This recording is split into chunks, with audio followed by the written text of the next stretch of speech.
Welcome back, you night owls. Tonight we drift 4 million years into the past, to a time when humanity was still a whisper, when upright creatures with curious eyes and strong jaws walked slowly across a crackling golden savanna. The sun hangs low and large in the African sky, birds call in ancient dialects from thorny trees, and something stirs in the brush. It probably wants to eat you. Yes, they probably won't survive this.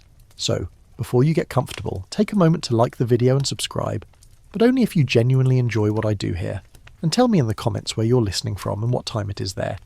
Now, dim the lights, maybe turn on a fan for that soft background hum, and let's ease into tonight's journey together. Everything begins in the East African Rift Valley, where tectonic plates slowly stretch the earth apart like old leather, leaving behind deep scars filled with fossils, mysteries, and just enough clues to reconstruct a world utterly alien, yet eerily familiar. The land is restless. Volcanoes belch smoke in the distance, lakes rise and fall with the seasons, and the wind carries the smells of dust, dung, and possibility. The creatures here are adapted to constant change. Herds of gazelle-like antelopes dart across the plains, their hooves barely making a sound on the dry earth. Hyenas laugh in the distance, always on the lookout for the next unwatched meal. Giant tusked elephants, much hairier than the ones we know, amble near the water's edge, swatting at flies with leathery ears. And among all this chaos, a small band of bipeds moves cautiously between trees and open space, hugging the edge of the forest like gossip at a dinner party. These are early hominins, and no, they're not quite human. But they are ours. One species in particular stands out, Australopithecus afarensis. Think of them as our great-great-great-great, well, you get the idea, aunts and uncles. They stand just over a metre tall, weighing around 30 to 45 kilograms. Their faces are flat and their brows pronounced. They can walk upright, though not gracefully. Their long arms suggest they haven't given up tree climbing. In fact, some still sleep high in the branches, bundled into nests made of bent twigs and hope. But don't let their size fool you. These little hominins are navigating a social world as dangerous and complex as any soap opera. There are rivalries, there's attraction, there's betrayal, and there's competition, especially for the one thing evolution keeps score on, reproduction. Even in this prehistoric setting, the rules of the reproduction game are starting to take shape. Food is scarce, predators are many, and offspring are costly to raise, especially for females who do most of the heavy lifting. So naturally everyone is looking for an edge. Males need to secure mates, females need help or resources, or at least someone who won't eat the baby, and both must avoid becoming someone else's lunch in the process. Jealousy isn't yet a defined emotion, not in the way you or I might feel it, but its precursors, the territorial glances, the protective posturing, are all present. The young male spots another sniffing around his favourite female. His back straightens. He sways slightly, showing off those strong shoulders. The rival mimics the motion, and for a moment the two resemble angry toddlers arguing over the last juice box. But this is life or death. Winning means passing on your genes. Losing? Well, you might end up on the outskirts, alone and irrelevant. Every now and then, fossilised clues hint at just how real this competition gets. A crushed orbital bone here, a healed fracture on a jaw there. Paleoanthropologists raise their eyebrows. Was it a fall from a tree, an unlucky kick from prey, or something darker, a territorial dispute turned deadly? Historians still argue whether these marks are evidence of social violence or environmental hazards, but the debate itself reveals how high the stakes must have been. The Rift Valley isn't just a stage for survival, it's a testing ground for traits that will eventually shape us. Bipedalism, walking on two legs, might seem like a simple anatomical shift, but it changes everything. Suddenly, hands are free. One can carry food, carry infants, or even, in rare and clumsy cases, gesture. Yes, the earliest flickers of communication are beginning. A tilt of the head, a hand moved in warning, a look that says, "Don't come any closer." And as soon as communication exists, so does deception. Males begin to learn that brute strength isn't always enough. Sometimes it's about timing, approaching a fertile female when the alpha is distracted. Sometimes it's about hiding signs of arousal from rivals, and sometimes it's about stealing away in the early dawn light before anyone notices. These strategies will, over millennia, evolve into complex mating tactics, Some noble, some underhanded, all deeply human. And what about the females? Don't let the scientific names and skeletal diagrams fool you. These ancient women are choosy. After all, raising a baby hominin is a long, risky investment. Infants cling to their mothers for years. Every step slows her down. Every cry draws predators. So naturally she wants a mate who will at least stick around long enough to help, or disappear before he eats all the food. Some scientists speculate that female Australopithecines might have started favouring certain traits, better balance, more symmetrical features, or even just males who weren't jerks. It's still debated, but one thing's clear. Mate choice is not entirely random, and that changes everything. A river curls through this part of the valley, sluggish and brown but reliable. It's a popular place. Everyone needs water, but it's also a battleground. Crocodiles lurk beneath the surface, patient and ancient. They've seen generations of hominins come and go. Nearby, a group gathers to drink. One female holds her infant tightly, scanning the horizon. A juvenile male wanders too close. Her eyes narrow. She shifts her weight, subtly but deliberately blocking his approach. He grunts, offended, but he backs off. Social structures are beginning to coalesce. Dominance isn't purely physical, it's relational. Alliances form, friendships flicker, and every individual must balance the needs of the group with their own desires. A high-ranking male might father several offspring, but also earn more enemies. A low-ranking one might sneak under the radar and under the bushes, with better long-term results. Even at this early stage, personalities differ. Some are bold, some are calculating, some are surprisingly passive-aggressive. Far off in the distance, a volcano exhales a soft plume of smoke, like a sleeping dragon. The land is always shifting. Lakes dry up, forests retreat, resources migrate, and with each environmental challenge, the social web is tested. Who gets to eat first? Who protects whom? Who stays with the group? And who is pushed out? Being exiled in this world is a near-death sentence.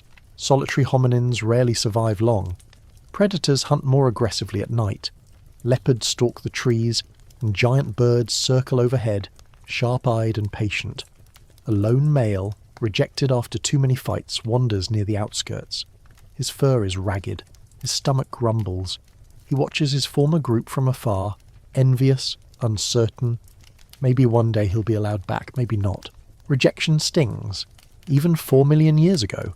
But this is also a world of innovation, even if the inventions are subtle.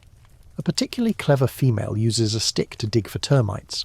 Another peels fruit with surprising delicacy. Are these the beginnings of tool use? Perhaps.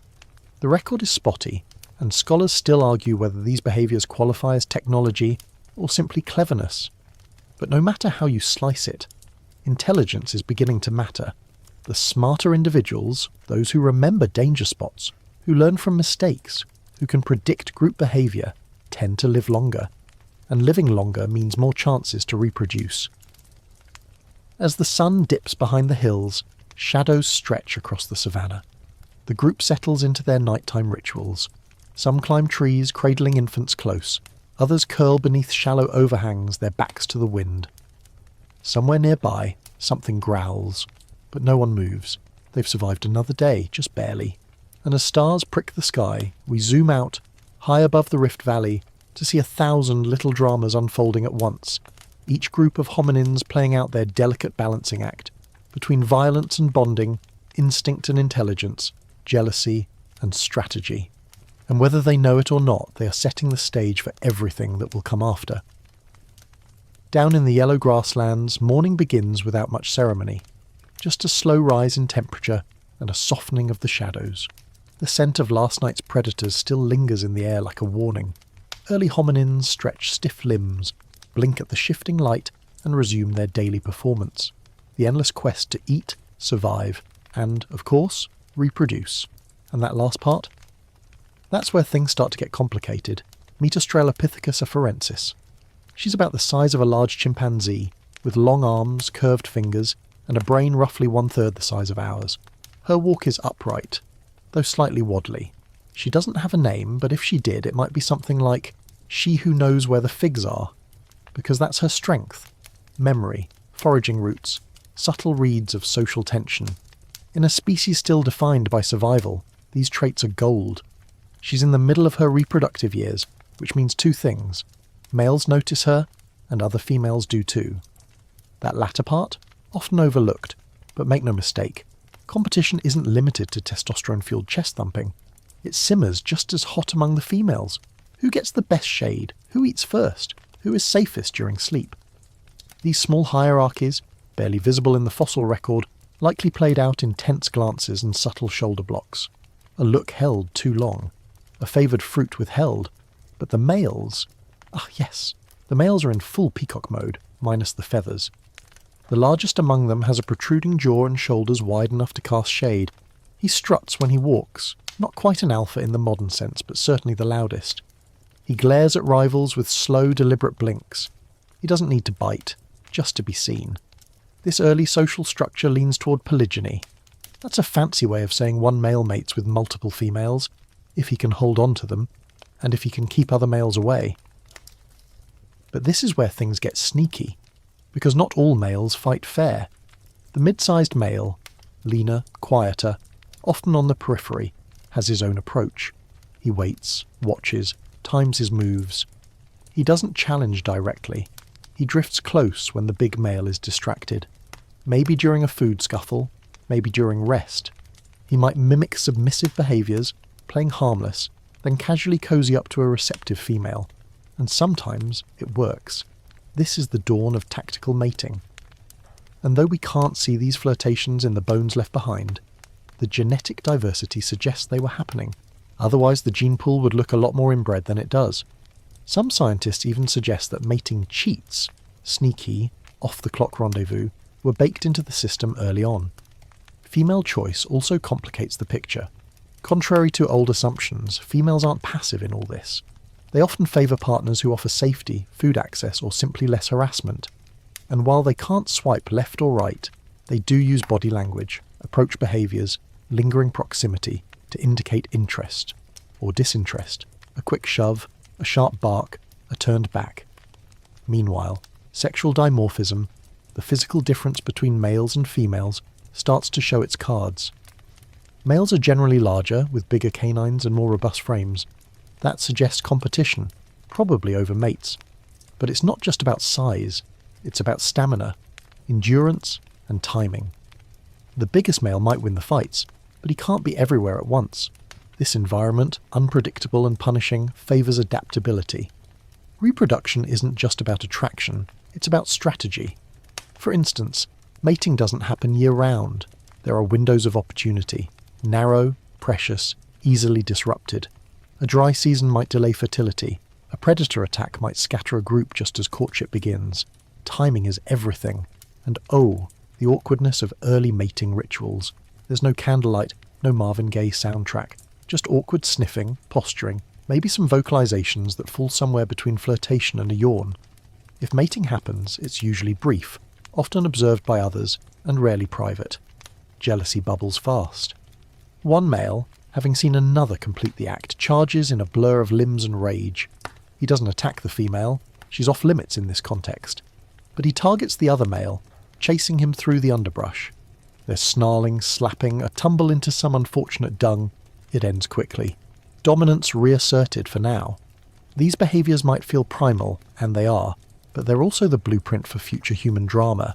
Emotional responses are starting to form, not in words of course, but in chemicals, reactions, habits. Oxytocin, that lovely cuddle hormone, is already in play. Cortisol, the stress agent, spikes during conflict. Over generations, these neurochemical patterns will hardwire social memory, emotional bonds, even heartbreak. Let's not forget, these hominins aren't just mating machines, they're also parents. Well, the females are. The males occasionally contribute. Infants are born helpless, their heads large and soft, their limbs too weak for survival on their own. Maternal care is constant. The mother carries the baby everywhere, on her hip, across her back, clinging tightly during climbs. This close contact creates powerful bonds. The infant learns by watching, mimicking, listening. Tiny gestures pass knowledge forward. How to break open a nut, how to avoid stinging insects, how to know when a group member is annoyed just by the way they sit. Occasionally an older sibling helps, a rare but valuable behaviour. Cooperative breeding, as it's later called, starts here in flickers. An aunt shares food, a juvenile guards the sleeping spot, a male lingers nearby, perhaps hoping to score points with the mother, maybe even hoping she'll let him mate next time.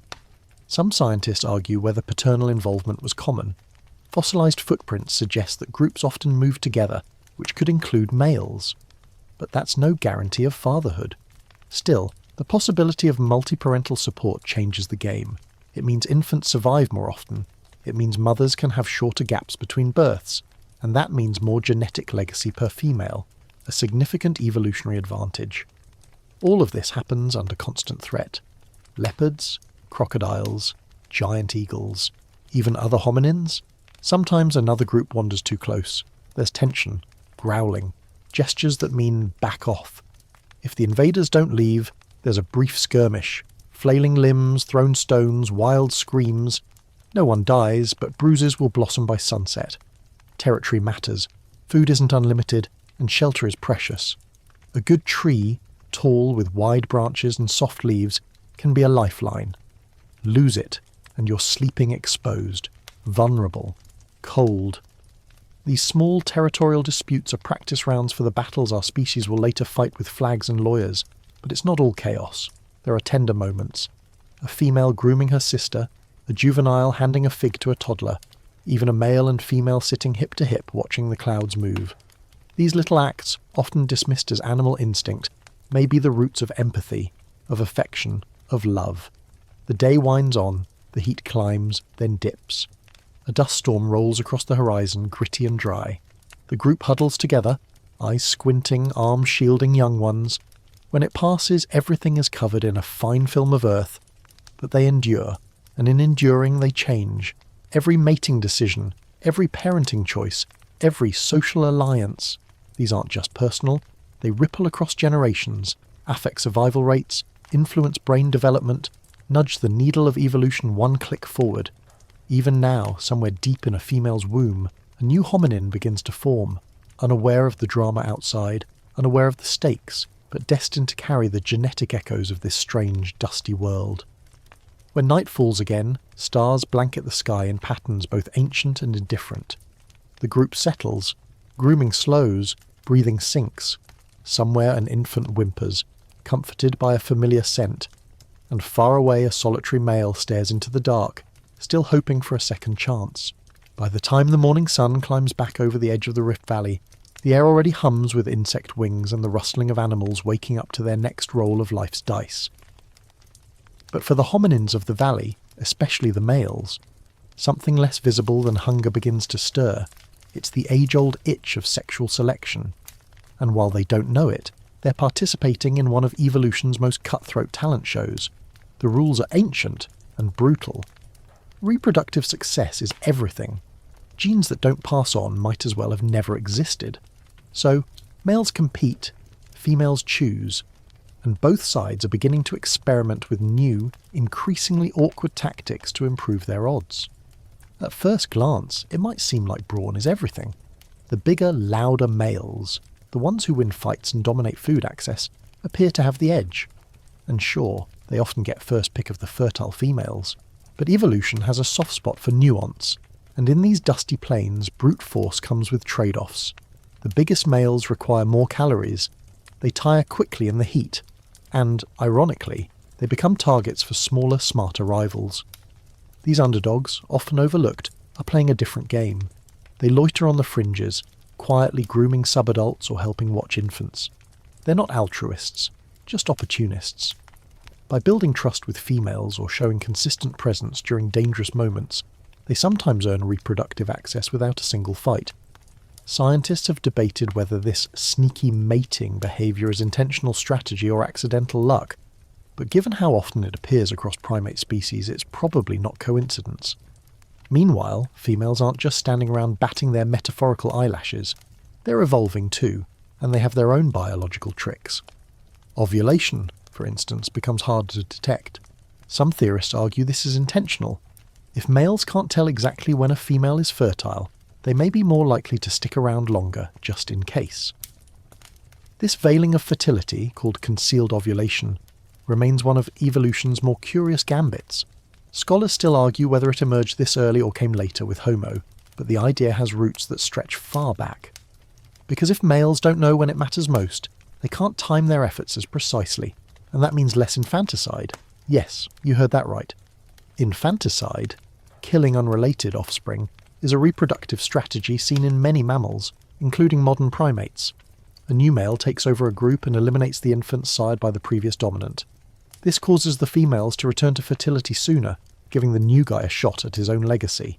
It's horrifying, effective, and deeply wired into the evolutionary playbook.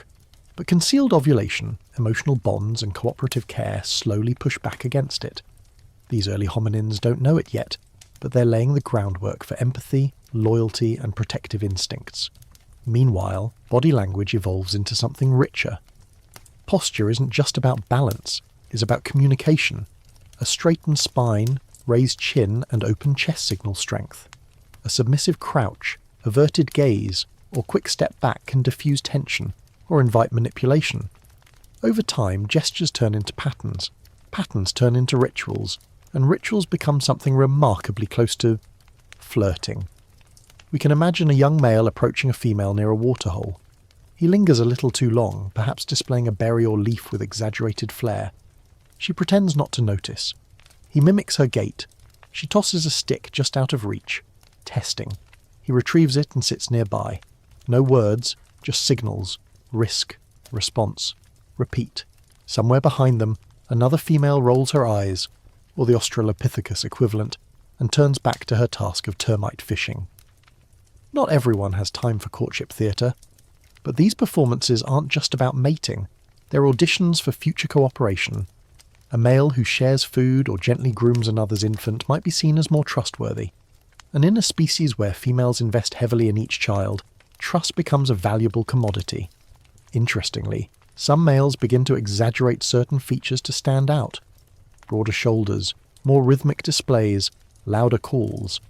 Evolution nudges them toward traits that signal health, stamina, and yes, showmanship.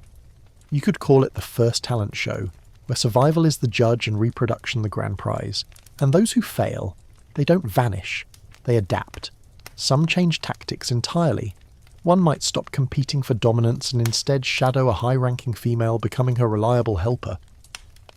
Another might gravitate toward juveniles, offering play and protection, building goodwill and, eventually, opportunity.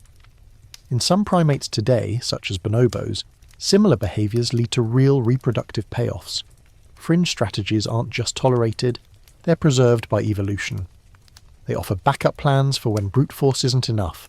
They're nature's way of saying, OK, you're not the biggest, but can you be clever? And cleverness is beginning to matter. Hominins who can remember the location of a rare fruiting tree, or time their approach to avoid conflict, live longer and mate more. Intelligence begins to act as a mating display in its own right. The first stirrings of what some call the mating mind are flickering into existence. One morning a female is seen demonstrating an odd behaviour. She scrapes bark from a tree, chews it briefly, then rubs the pulp along her forearms. Others watch, some mimic. Is it insect repellent? Scent marking? Early skincare? The answer is lost, but the imitation itself is key. Cultural transmission, the passing of learned behaviours, has entered the game. And once learning becomes sexy, evolution starts accelerating. These social lessons don't stop at the group's edge. Observing rivals matters too. Some males hang near neighbouring groups, watching from afar. They study the timing of patrols, the patterns of rest and forage, and sometimes they sneak in, not for territory, but for access to unfamiliar females. It's not uncommon. In fact, it might be the first form of genetic diversification. A travelling male sires a child in a distant group, mixing gene pools, expanding variation. Of course, the risks are high. He could be attacked, exiled, or killed. But every once in a while he gets lucky, and his risky gamble becomes another strand in the tapestry of human evolution. Meanwhile, tension builds within groups. Reproductive competition breeds alliances and betrayals. A mid-ranking male challenges the leader while he's distracted by grooming. The confrontation is loud and physical but brief. A few bites, a tumble, a symbolic victory. The younger male doesn't take over, but his challenge weakens the leader's image. Females watch carefully. Social memory kicks in. The The next time food is shared, they sit closer to the challenger. They're not picking sides outright, but they're hedging bets. And this subtle manoeuvring is where evolution gets deliciously complex, because it's not just about who's strongest or smartest, it's about who reads the room best. Social intelligence becomes just as important as physical traits. Over time, individuals who navigate drama more successfully pass on their genes more often. Gossip, if it existed, would be lethal, and perhaps it does, sort of. Not words, but looks, behaviours, body language. A group member who consistently creates conflict gets avoided. One who mediates tension might gain unexpected support. These early patterns, though invisible in the fossil record, likely left deep marks on the social DNA of our species. Even juveniles begin to model this behaviour. Young males practice displays, mock charging, exaggerated struts, while females learn the cues of tension and invitation. Play becomes rehearsal, and rehearsal becomes reality. As the dry season deepens, resources tighten, tempers flare. The group's cohesion is tested. Mating behaviour slows, replaced by food competition and longer rests. But even now, strategies persist. One male, having failed with every female his age, turns his attention to a newly matured adolescent. He offers her food, shares shade, defends her from a rival. Is it grooming for future mating? Almost certainly. And in her growing curiosity, the cycle continues. By the time the rains return, the group has shifted. A new high-ranking male has emerged. 2 infants have been born. One older female has disappeared, perhaps taken by a predator, and a previously exiled male has been spotted near the edges, his eyes calculating. Reproduction, in this world, is not romantic. It's a negotiation, a gamble, sometimes a war. But it's also a creative act. Every new generation is a slightly edited draft of the one before it. Some changes stick, some vanish, and every trait, every gesture, every glance has the potential to echo into deep time. As night returns once more and stars blink back into place, the hominins settle into sleep, unaware that their awkward courtships and sneaky tactics are quietly writing the blueprint for human love, loyalty, and loss. Darkness rolls over the Rift Valley like a heavy wool blanket. A few stragglers return to the group's favoured sleeping site, an ancient fig tree, broad and low, with enough horizontal branches to cradle a dozen sleepy bodies. Crickets begin their rhythmic chorus. Somewhere far off, a lion coughs, and near the roots of the tree 2 males exchange a glance, not a friendly one.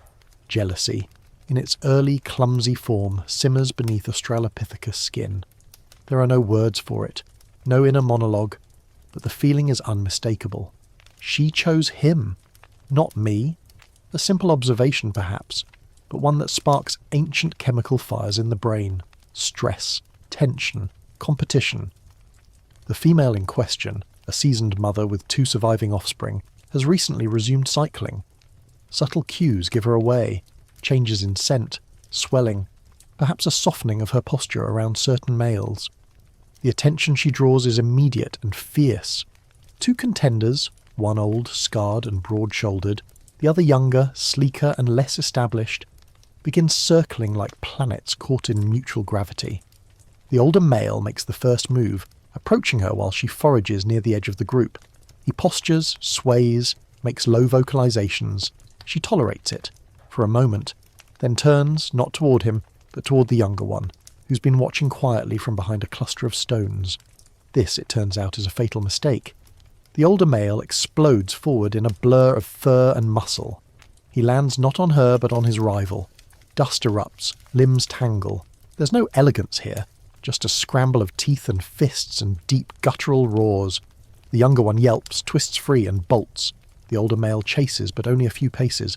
Message sent. The group barely stirs. This kind of thing is common, temporary, loud, but usually not lethal. Still, it matters.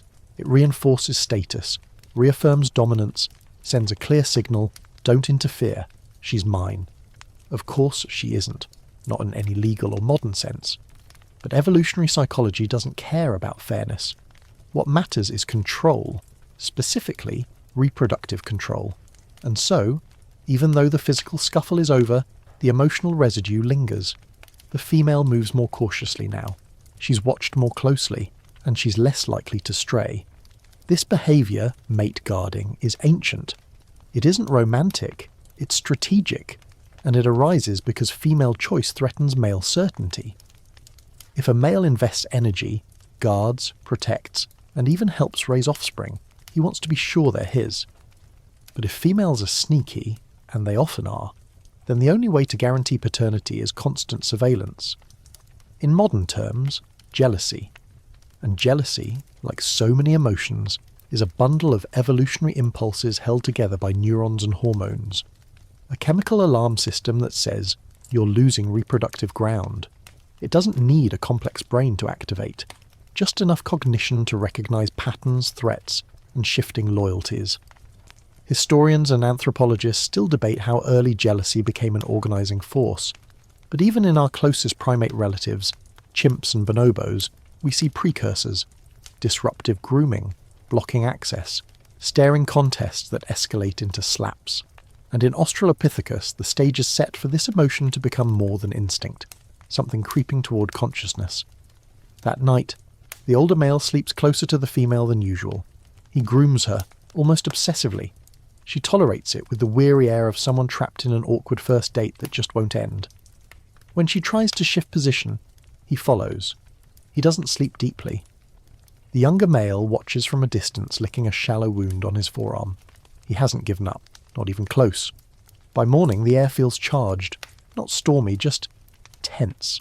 Social structures are delicate here, like a spiderweb stretched between branches. One wrong move, and everything shifts. The younger male avoids direct confrontation, but starts currying favour elsewhere. He grooms a high-ranking female, shares food with a juvenile, escorts an older male during a river crossing. He's not just surviving, he's campaigning. And while these behaviours may seem calculating, they don't require high-level scheming, just learning, observation, trial and error, traits that will, one day, form the foundation of politics. But in this proto-political landscape, jealousy doesn't just drive males to aggression, it also sparks long-term consequences. That female, she eventually chooses to mate with neither male. Instead, she shifts her attention to a third, a less flashy male with no scars and no reputation. He's been patient, quiet, present, and in the end, that's what sways her. When mating finally occurs, it's brief, guarded. The older male sees it, and this time, he doesn't attack. He simply turns and walks to the edge of the group, settling beside a termite mound and staring off into the heat haze. A strange gesture, not rage, not defiance, something quieter, maybe even shame. Somewhere in the back of the valley, a hyena barks. Meanwhile, the group's dynamics keep evolving. A young female, newly fertile, is getting attention for the first time. She doesn't know the rules yet. She flirts too openly, provokes too many. The older females watch her with narrowed eyes, whispering in glances. One eventually chases her off during foraging, teeth bared. Social punishment disguised as discipline. That's the flip side of sexual selection. Too much attention can be dangerous, especially if it threatens the social order. High-status females may defend their influence by regulating newcomers. Evolution doesn't favour equality, it favours advantage. The young female returns hours later, a gash on her thigh and a lesson learned. Next time, she'll be more careful, more selective, less obvious. And while we might romanticize these dynamics today, in the hominin world, reproduction is a resource war. Every mating opportunity is a limited commodity. Every offspring, a massive investment. So it makes perfect sense that competition would be fierce, strategy subtle, and emotions intense. Even the juveniles are learning. A young male watches his elders carefully, copying posture, vocalizations, even grooming techniques. He's too small to compete now, but he's studying, internalizing the social cues, building a mental map of relationships and hierarchies. This capacity to learn social norms, to read context, anticipate responses, and adjust behavior is one of the earliest signs of cognitive flexibility, and it's powerful. In a world where brute strength won't always win, smarts become the equalizer.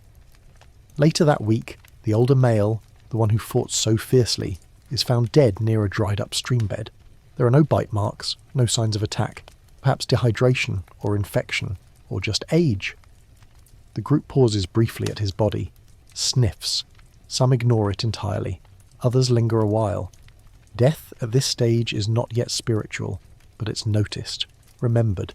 The female he once guarded doesn't mourn in any overt way, but she spends the next few days apart, quieter, more withdrawn. Maybe it's coincidence, or maybe emotions, however primitive, are forming roots. Without the older male's presence, the social balance shifts.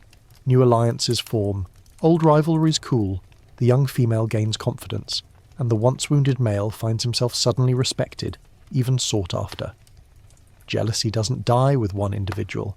It regenerates, reconfigures, emerges in new forms with each generation. The emotion becomes a feedback loop. Reward, punishment, strategy. Not just a feeling, but a force. And somewhere beneath the surface of all this, evolution is smiling. Not kindly, more like a game show host watching contestants squabble for screen time. Every glance, every grudge, every guarded female and brooding male, it all serves a purpose. To sculpt the species, to push social intelligence forward, to plant the seeds of future heartbreak and future poetry. And so, as the season shifts again and the valley greens with brief rains, the group moves with it.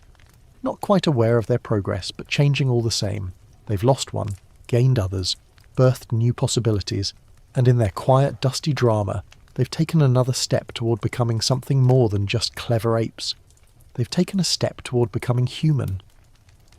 The morning begins with a ruckus, not the usual soft grunts and sleepy rustling, but sharp cries, calls that ripple through the tall grasses like a pebble thrown into still water. A cluster of males has gathered in the clearing, chests puffed, eyes locked, shoulders squared. Tension hangs in the air so thick it could be sliced with an obsidian flake. Two of them are circling each other, each one taking slow, deliberate steps. The cause? A female nearing peak fertility, her presence like a lit torch in a room full of dry straw. She stands nearby, watching with calculated disinterest. Because yes, even now her decision matters. And this, it seems, is her test. Who's boldest, strongest, and willing to throw down? It's not the first time this scene has played out. It won't be the last. But today's confrontation is different, more performative, more choreographed. These are not mindless animals flailing in chaos. This is ritual. The larger of the two males grunts, baring his teeth. The smaller one paces side to side, then suddenly lunges. They clash, briefly, violently, all muscle and momentum. A shove, a swing, a tangle of limbs, and then it's over. The larger male holds position. The other yields, lowering his gaze and slinking backward. Blood on his shoulder, but pride intact. The female walks away, not toward either male, but off into the trees. Decision deferred. This dance of dominance and display is evolving.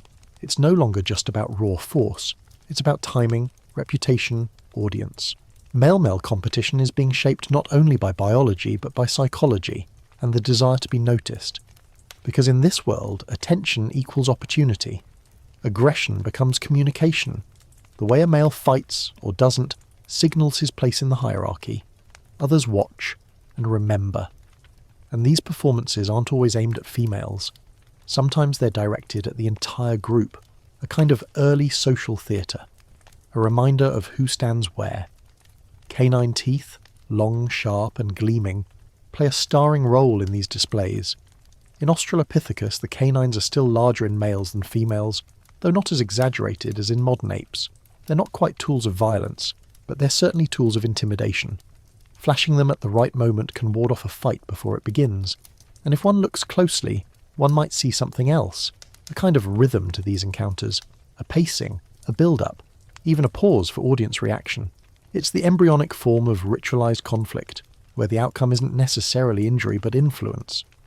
One male, having never won a true fight, instead adopts a different tactic: disruption. He inserts himself into ongoing confrontations, yelling, posturing, throwing objects to confuse both opponents. He doesn't challenge directly. He manipulates. He turns fights into chaos, then slinks away before anyone can target him. It's petty, it's cowardly, and sometimes it works. Because sometimes the distraction is enough to scatter everyone. And in the aftermath, with dominance unsettled and focus fractured, the sneaky male can make his move, approach a female, groom her briefly, offer food. His strategy isn't brute force, it's timing and sleight of hand. This behaviour echoes through the animal kingdom. In some species, subordinate males will mimic females to avoid detection. In others, they'll form coalitions, ganging up to take down a dominant rival. Among early hominins, both behaviours likely had analogues. Historians and primatologists still debate the prevalence of coalitionary tactics at this stage of evolution, but the seeds are certainly there. As for the females, they're not mere spectators. Their reactions shape outcomes. A female who favours a particular male, even subtly, can tip the balance. She might groom him more, sit closer, intervene in fights with soft vocalizations or protective gestures. These small signals don't go unnoticed, and over time males begin to notice who the females notice. Reputation then becomes a form of currency. A male who consistently wins fights, secures food, and earns female attention develops a kind of status. But it's fragile. One bad encounter, one misstep, and the rank can slip. Interestingly, not all fights are over females directly. Sometimes they're over resources, food, sleeping spots, grooming partners. But even these battles tie back to reproduction. Access to better food means better health. Better health means more mating opportunities. Everything is linked, and every act of violence, no matter how small, is weighed against its cost. A male who injures himself loses more than just a battle. He risks weeks of recovery, diminished status, and missed mating chances. So many confrontations stop just short of true damage. A shove, a chase, a display. Only rarely does it go further. On one such occasion, two closely matched males engage in a prolonged scuffle. It begins over a female but spirals quickly. Rocks are thrown, bites land, blood is drawn. One male stumbles, hits his head, and goes limp. The group watches in stunned silence. The victor pants heavily, then retreats, shaking. The injured male survives, but barely. He walks with a limp. His dominance days are over. The lesson lingers. Violence, then, is a double-edged stick. Effective, but risky. It can elevate a male, or end him. Meanwhile, alternative strategies evolve in parallel. Some males specialise in social grooming, building tight-knit networks. Others focus on food sharing, which earns them affection and trust. A few develop rudimentary tool use, cracking nuts, digging roots, which draws admiration and increases their desirability. Each of these traits, whether aggression, cleverness, or generosity, represents a path toward the same goal, reproductive success. And evolution keeps score over millennia, not days. What works now may not work later, but for now, every successful strategy leaves its mark. Even vocalizations begin to matter. Some males develop more resonant calls, deeper, louder, more commanding. These aren't language, not yet, but they serve a similar function, to alert, to intimidate, to court. A loud call from a high branch might signal strength, or warn rivals away, or summon attention during a courtship attempt. These auditory displays begin to intertwine with physical ones. A male might puff his chest while vocalizing, slap the ground, throw leaves. It's primitive performance art. And like all performances, it thrives on audience reaction. One younger male, less imposing than his peers, perfects a sort of dance, a rhythmic stomping and arm swaying he repeats near females. At first it seems silly, then oddly compelling. A few females linger longer than usual. One even mirrors his movements. It's the Australopithecus version of a flash mob. Scientists argue whether these behaviours count as protoculture. The debate continues, but the implication is powerful. If certain displays catch on, spread, and are passed between individuals, then something resembling culture is already flickering into existence. And where there's culture, there's change. The group's social map shifts subtly with every encounter. A male who once held sway begins to fade. A formerly ignored juvenile rises in popularity. New alliances form, old grudges simmer. At the centre of it all, the females. Their choices, preferences, and subtle biases drive much of the behaviour around them. They're not puppeteers, but neither are they passive. They shape the social script. By late afternoon, the valley shimmers with heat. The group rests in scattered shade. A female grooms her infant. A male sharpens a stick against a rock. An idle habit, maybe, or the birth of innovation. Two juveniles chase each other in circles, practicing the same charging stance they've seen in adults. And overhead, the sun continues its ancient arc, indifferent to the drama unfolding below. As the day ends and the group begins to settle, another fight breaks out. Short, sharp. One male tries to steal a sleeping spot, the other defends it. A chase ensues. Then calm. It's exhausting, repetitive, brutal, and necessary. Because in this world, mating isn't just a matter of attraction, it's a matter of survival, of strategy, of violence and victory and vulnerability, and it's the original battleground of life. And as stars emerge once more, silent and ancient, the hominins sleep beneath them, wounded, wary, watchful, still caught in the great reproductive race. Night deepens across the Rift Valley, laying a thick velvet silence over the landscape. But silence doesn't mean peace. It means anticipation. It means the predators are on the move. In the dark, a female Australopithecus stirs in her sleep. Something rustles too close, an unfamiliar breath, a shifting weight on a nearby branch. She tightens her hold on her infant and presses her back against a thicker limb, every sense prickling. Nothing comes, not this time, but sleep won't return easily. By morning, the quiet tension of the night has settled into the bones of the group. Even the juveniles are subdued. Everyone knows. Last night was close.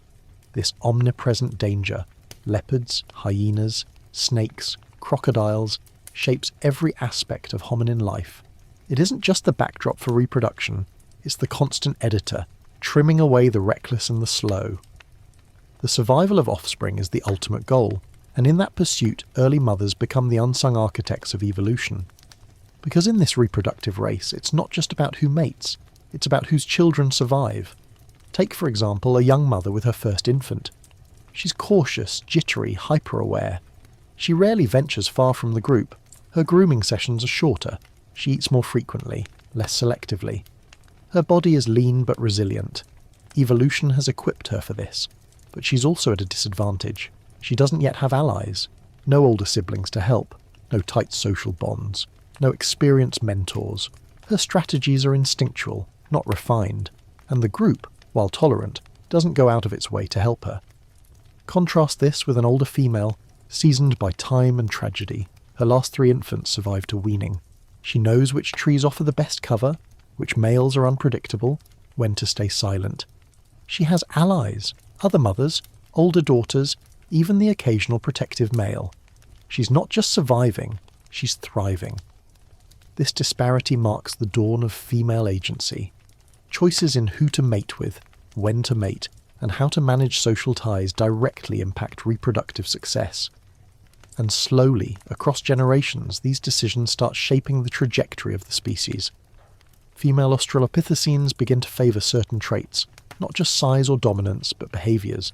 Males who share food, who show restraint, who avoid excessive aggression. It's not about morality, it's about math. A calmer mate is less likely to injure the infant, less likely to attract predators, more likely to stick around. Over time, these preferences ripple outward. Males who can manage their aggression begin to reproduce more. The hot-headed, volatile ones? Not so much. Their legacy burns out after a generation or two. Historians still argue whether these early shifts were intentional or incidental. But one thing is clear. Mate selection begins to favour balance. Strength with stability. Intelligence with patience. Parenting itself is an evolution experiment. Some mothers are highly protective, rarely letting the infant down. Others are more lenient, allowing brief independent exploration. The results are mixed. Too much restriction, and the infant fails to develop social skills. Too little, and the risk of predation skyrockets. Eventually, a kind of balance emerges. Mothers keep their infants close during the high-risk early months, then gradually allow them to explore under watchful eyes.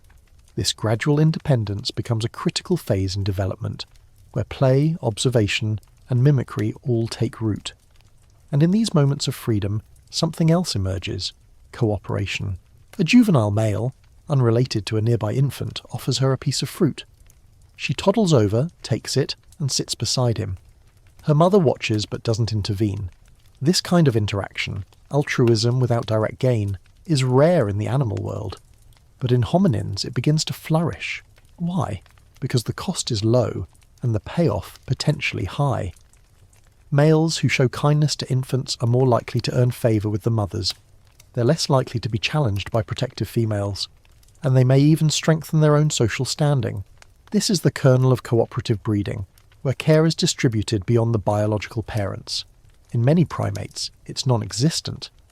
But here, in the sunlit dust of the Rift Valley, it's beginning to flicker into being. At first, it's sporadic. A shared piece of food, a comforting gesture, an extra watchful glance during rest. But as it becomes more common, it starts to shape group dynamics. Mothers begin to prefer males who show interest in infants. They trust them more, sit closer during rest, accept grooming. These males, in turn, get more mating opportunities, and so the cycle reinforces itself. Not all males embrace this shift. Some resist, some continue to operate on pure dominance, guarding females, monopolizing food, intimidating rivals. They still reproduce. But the tide is turning. Their infants, often left unguarded, are more vulnerable. Their mating partners more stressed, less fertile. Meanwhile, the cooperative males slowly take the lead, not by force, but by invitation. A particularly clever male spends most of his time foraging and offering food to nursing females. He doesn't fight, doesn't chase. But his reproductive success is unusually high. He fathers offspring in 3 different females, all within a single season. Other males notice. Some mimic his behaviour. The old hierarchy begins to crack. In this system, patience becomes a weapon.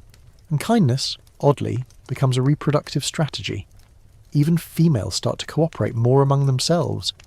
2 mothers, both with infants of similar age, begin nesting close together at night. One watches the young while the other forages. They take turns. It isn't altruism, it's insurance. A mutual agreement, I'll watch yours if you watch mine. This arrangement gradually extends to other group members. Juveniles begin to care for younger siblings. Older daughters help gather food. And the group, once a loose collection of self-interested individuals, starts behaving like something more. A community. The ripple effects are enormous. Groups that cooperate more have higher infant survival rates. They handle predators better. They access resources more efficiently. And perhaps most importantly, they begin to form traditions. A mother who teaches her daughter to crack nuts with a stone sees the behaviour copied by others. A juvenile who discovers a new foraging route leads peers along it. Slowly, cultural transmission begins to emerge. Not just instinct passed down through genes, but knowledge passed down through imitation. And where imitation thrives, so does innovation. One female struggling to keep ants off her infant discovers that a certain leaf repels them. She begins rubbing it along her baby's limbs. Other mothers notice. Within a few weeks, the behaviour spreads. Suddenly, this group of Australopithecines has a solution that didn't exist a month ago. This is how culture begins, not with cave paintings or tools, but with baby care. And this maternal wisdom, passed quietly and without fanfare, starts to accumulate. A memory of dangerous predators at a specific river bend, a fruit that causes illness, a nesting tree that never breaks under weight. These fragments, carried in minds and modelled through behaviour, become a group's shared inheritance. The long-term impact is subtle but profound. Offspring raised in these cooperative knowledge-sharing groups are more likely to survive, more likely to thrive, more likely to pass on both genes and wisdom. Meanwhile, male strategies continue to evolve. Some take to shadowing successful mothers, protecting them from a distance in hopes of earning future mating rights. Others invest time in grooming and playing with infants, even those not their own. This creates ambiguity around paternity, which in turn reduces infanticide. Because if every male might be the father, then none of them risk killing the wrong infant. This ambiguity is a masterstroke of evolution. It allows females to mate strategically while reducing violence. It encourages males to be generally protective, even when unsure, and it sets the stage for pair bonding, a rare and powerful social structure still millions of years in the making. As the dry season returns and the valley begins to brown once again, the group moves with it, following memory and instinct. The mothers lead, the young learn, the males adapt, and somewhere, in the quiet exchange between a juvenile and an infant, one gently offering food to the other, the future of human cooperation glimmers. The sun rises slowly, casting long shadows across the broken terrain of the Rift Valley. Dust lifts in lazy swirls beneath the feet of a small hominin group as they move toward a familiar grove, led not by the strongest, but by the most experienced. A mother who has raised 3 infants to maturity and remembers where the water pools last longest. The landscape is changing again. The rains have pulled back, leaving behind cracked earth, brittle grass, and a subtle but dangerous scarcity. Fruit is harder to find. Insects burrow deeper, and for early hominins, especially those with children, it's a season of triage.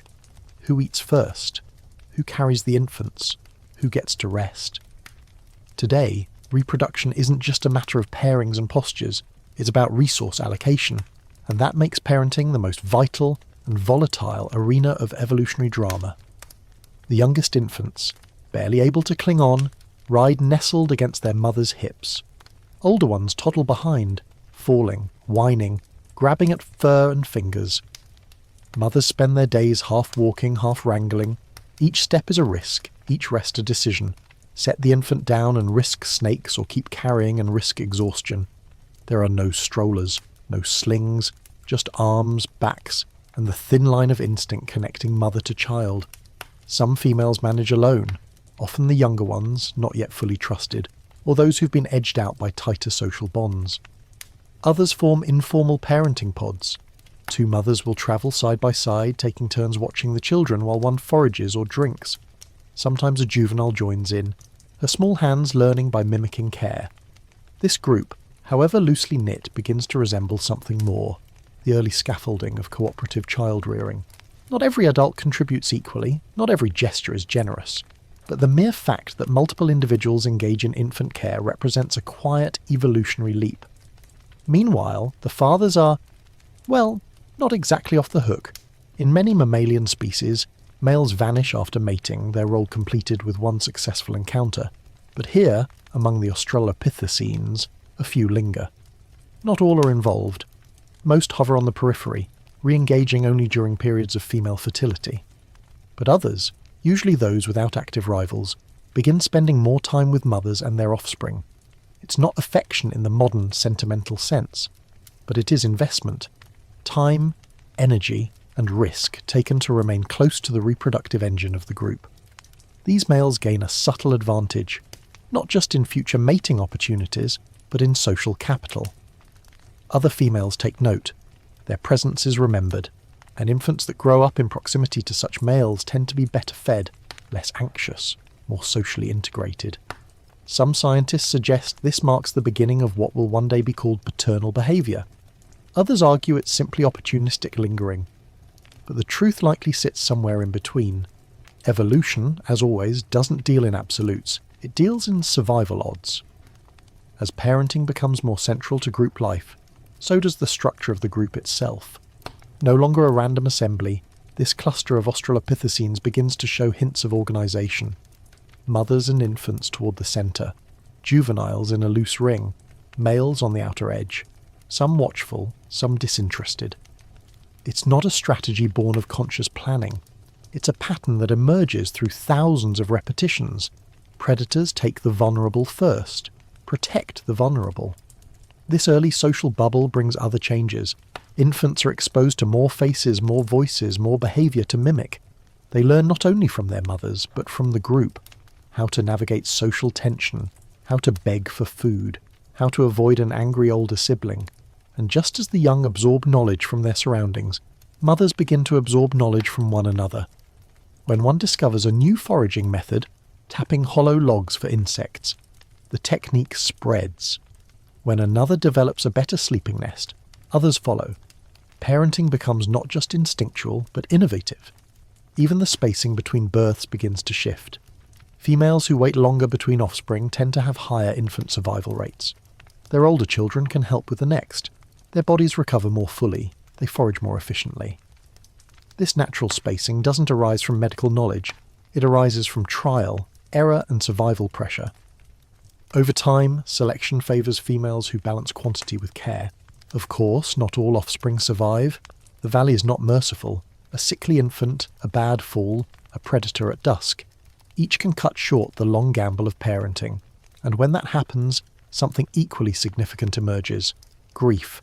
It's hard to measure in fossils, but modern primates grieve. They carry dead infants for days. They groom them, rock them, refuse to part with them. And here, in this group, similar behaviours surface. A mother whose infant has died clutches the limp body for nearly 2 days, refusing food, ignoring overtures from others. Eventually she lets go, but the behavioural residue lingers. She withdraws. Her movements slow. Her grooming patterns change. It's not just loss, it's emotional disruption. And that emotional weight becomes part of the group's fabric. For those who remain, parenting continues. A group that nurtures better survives better. And a mother's greatest investment, the child, becomes the living record of her choices, mistakes and victories. One such child, barely weaned, begins showing signs of leadership. Not in the adult sense, but in confidence. She initiates games. She approaches new food sources first. Others follow her. Even older juveniles defer. Her mother watches with what we, millions of years later, might interpret as pride. Leadership too is evolving. Not just physical dominance, but social influence, charisma, initiative, emotional intelligence, traits that, even now, begin shaping group direction. Elsewhere, a male sits near 2 mothers and their infants. He grooms one of the babies, gently pulling insects from its hair. The baby coos, nuzzles. The mothers tolerate him. One even grooms him in return. It's a subtle alliance, perhaps temporary, but such moments accumulate, build trust, influence future mating choices. Because parenting isn't just about the child, it's about positioning. A successful mother needs allies. A careful male needs access. Their dance, even outside of courtship, is constant. And above all, reproduction remains the goal. A female, now aging, watches her adolescent daughter begin to attract attention. There's tension in her stance, protectiveness perhaps, or envy. She knows the cycle continues. Her role is shifting. Soon she may become more caretaker than parent, more observer than participant, but that too has value. Grandmothers, long an evolutionary puzzle, may emerge first in behaviours like these. Older females, past fertility, who nonetheless contribute, by guiding, by defending, by teaching. A post-reproductive lifespan is rare in the animal kingdom, but among hominins it begins to make sense. Knowledge has reproductive value. So, she stays close. She watches. And when the younger female's courtship becomes aggressive, 2 males vying too loudly, too close, she intervenes. A bark, a shove, and the conflict cools. Later she grooms the younger female, a silent signal of approval, reassurance, or perhaps a passing of the torch. As the day draws to a close, the group rests near a dry riverbed, dusty but shaded. Infants cling. Juveniles chase dragonflies. Males sit in loose formation, keeping half an eye on the horizon. The old female reclines beside her daughter, eyes half closed. It's just another day.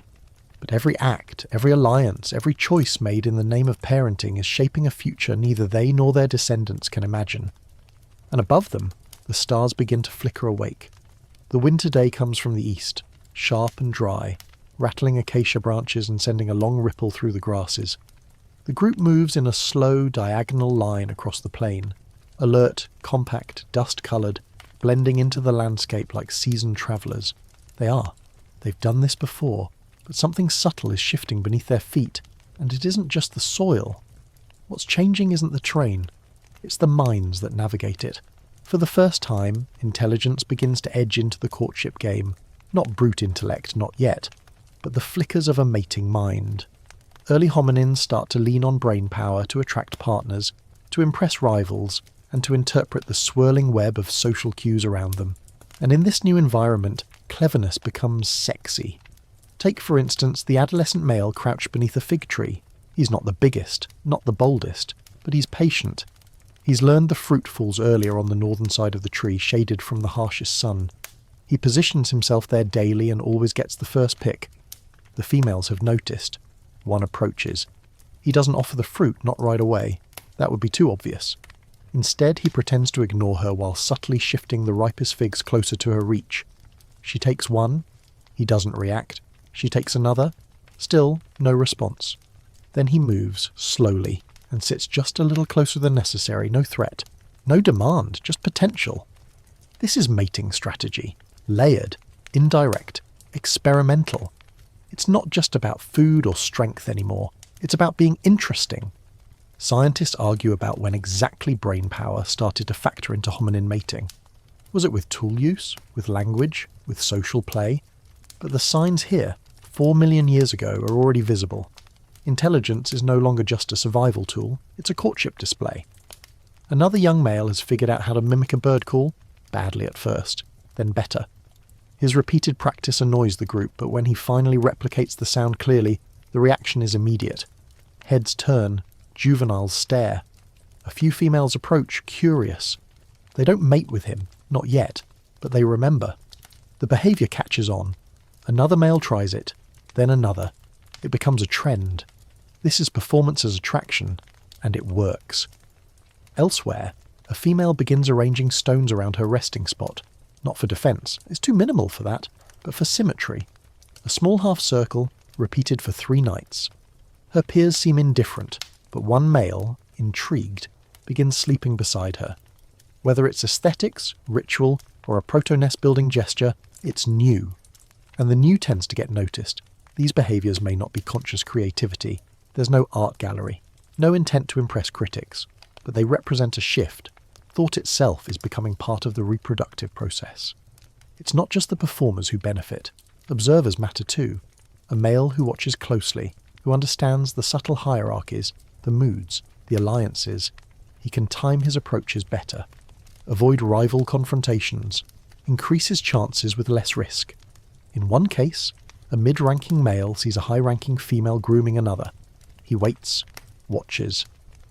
Then, as the higher-ranking male turns away to defecate, he slips in, grooms the female briefly and disappears. The high-ranking male never notices. The female doesn't resist. Another quiet victory for timing over testosterone. The real shift is this. Intelligence is beginning to mediate desire, not intelligence in the academic sense. No test scores, no philosophical debates, but situational awareness, memory, social strategy.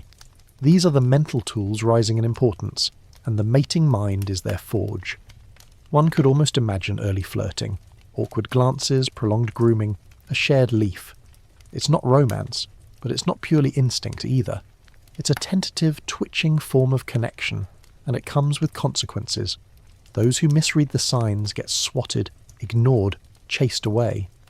One particularly overeager male attempts to mate with a disinterested female during rest. She screams. A nearby elder male charges him. The incident ends with bruises and a social demotion. He spends the next few days foraging alone, watching from the periphery. Learning, maybe. Females too begin experimenting, not just in mate choice, but in how they present themselves. One female, nearing fertility, begins grooming more frequently, cleaning not just others, but herself. Her coat shines, her scent shifts. She begins initiating contact, choosing resting spots closer to favoured males. Her strategy works. She mates twice in 4 days with 2 different partners, both high-ranking. When another female tries to approach the same male, she blocks her with a hip check and a low growl. It's the start of female competition, expressed through behaviour rather than brawls. And amid all this courtship improvisation, one thing becomes increasingly valuable. Memory. Not just where the food is, but who's allied with whom. Who fought last week, who grooms generously and who hoards, who watches your infant when you're not looking, and who pokes it with a stick. Individuals who remember more, especially social memories, fare better. They navigate group dynamics more smoothly, avoid fights, win favour. Over generations, this leads to selection pressure for brains that can store and interpret complex relationships. And so, the mind expands, not for philosophy or abstract thought, but for mating. A behavioural loop begins. Intelligence fuels better mating. Better mating fuels more intelligence. And around it goes, carving out a cognitive niche within the biological one. This loop doesn't erase aggression or hierarchy. Those remain, but they're softened, refined. Not every mating is forced. Not every partnership is temporary. Bonds, though shallow and brief, begin to form. One male and female are seen grooming each other more frequently than others. They forage together, sleep closer, and share food scraps. He even defends her child from a marauding juvenile. The arrangement lasts nearly a moon cycle, Then he mates with another female. She withdraws, grooming stops. He tries to return to her side days later and is met with a shove. Is this heartbreak? Probably not in the Shakespearean sense, but it is a rupture, a social consequence tied to mating choices. Jealousy evolves in both sexes, and out of these tiny relational fragments, flirtation, memory, rejection, sprouts the earliest form of emotional intelligence, the ability to perceive others' states, to predict reactions, to adjust behaviour accordingly, not because it's kind, but because it's effective. Among all this complexity, the children are watching, not passively, not blank slates. They observe, they imitate. A juvenile male begins copying his older cousin's food offering gestures. A young female mimics her mother's posturing during a grooming exchange. Even infants, barely walking, mimic vocal tones. Learning, in short, becomes social, and once learning goes social, culture becomes inevitable. By late afternoon, the group settles near a cluster of rocks, shaded and wind-sheltered. A mother cracks open a seed pod, hands a piece to her child. A male taps a stone against another absent-mindedly. A juvenile watches two elders argue, then tries imitating their gestures with his playmate. None of it looks revolutionary, but all of it is. Because while strength still matters, and timing still matters, and status still matters, a new currency is beginning to circulate: cognition. Mating success now includes performance, memory, and subtle manipulation. And that changes everything. As the sun dips and the sky turns copper, the group settles again into its loose, uneven circle. One male hums, a low rhythmic vocalization repeated at intervals. A female answers. It's not language, but it is call and response, a rhythm, a pattern. The mating mind hums quietly along with them. Dust clings to every surface. It hangs in the air, thick and golden in the slanting light of late morning. The group walks along the edge of a scrubby forest, where the trees thin just enough to tempt them into open ground, and just enough to make everyone nervous. Out here, in the spaces between safety and danger, hominin drama thrives. Every movement, every glance, every shift in behaviour is magnified. Because this isn't just about individual survival anymore, it's about territory. Territory, at this early point in evolution, doesn't have fences or signs or campfire songs. It's not marked by flags or maps or tribal emblems. It's marked by memory and emotion, by where the group has always slept, where they forage most, where they've won past conflicts. It's cognitive, emotional, etched in lived experience, and trespassing even by accident triggers trouble. This morning a smaller group appears on the horizon. 5 individuals, 2 of them young. They don't belong here. The core group notices immediately. Postures shift. The chatter dies down. Grooming pauses. Grooming. Adults edge toward the front, especially the larger males. Juveniles are gathered quietly and moved back. The approach is slow, measured. The intruding group doesn't seem aggressive. They've likely wandered while foraging, following a scent trail too far. But even unintentional trespassing is risky. The leading males make the first contact, not with handshakes, of course, but with stares and slow steps. A wide berth, bluff charges, ground slapping, vocal warnings, a language older than words. This early communication system is nuanced. A single vocalization can mean leave now or I'm watching you, depending on the tone, posture and spacing. Context is everything. The intruding group halts, standing with open stances, arms loose. Submission or something like it. One of their juveniles crouches behind a tree. There's tension in the air so thick it could be snapped with a stick. But no one snaps it. The core group's dominant male, scarred, watchful, calculating, makes a wide arc around the strangers, sniffing, studying. After a long pause, he turns his back and walks away. That's the signal. The others relax slowly. Grooming resumes. The juveniles are allowed forward again. The strangers, still wary, begin to retreat. They'll skirt the edge of this range, maybe cut across a narrow creek to the north. No blood, no real contact, but they'll remember, and that's what matters. Because this interaction, peaceful but pointed, is how early hominins start to draw invisible lines on the landscape. Not boundaries in the human sense, but zones of familiarity. Emotional maps shaped by memory, threat, and group cohesion. Those who cross them do so at their own peril. Territory isn't just about food, it's about safety. social order, a sense of control in a chaotic world, and it becomes even more vital during mating seasons. Females nearing fertility tend to stay close to the group's centre, where they're better protected. Males patrol more actively, not just for rivals within, but for potential intruders. Not all intergroup contact ends in violence, but a surprising number start that way. One adolescent male, emboldened by a recent growth spurt, takes to wandering. He's not exiled, just bored. He moves along the group's edge, exploring further each day. Eventually he crosses a shallow gully and enters an unclaimed patch of thorn scrub.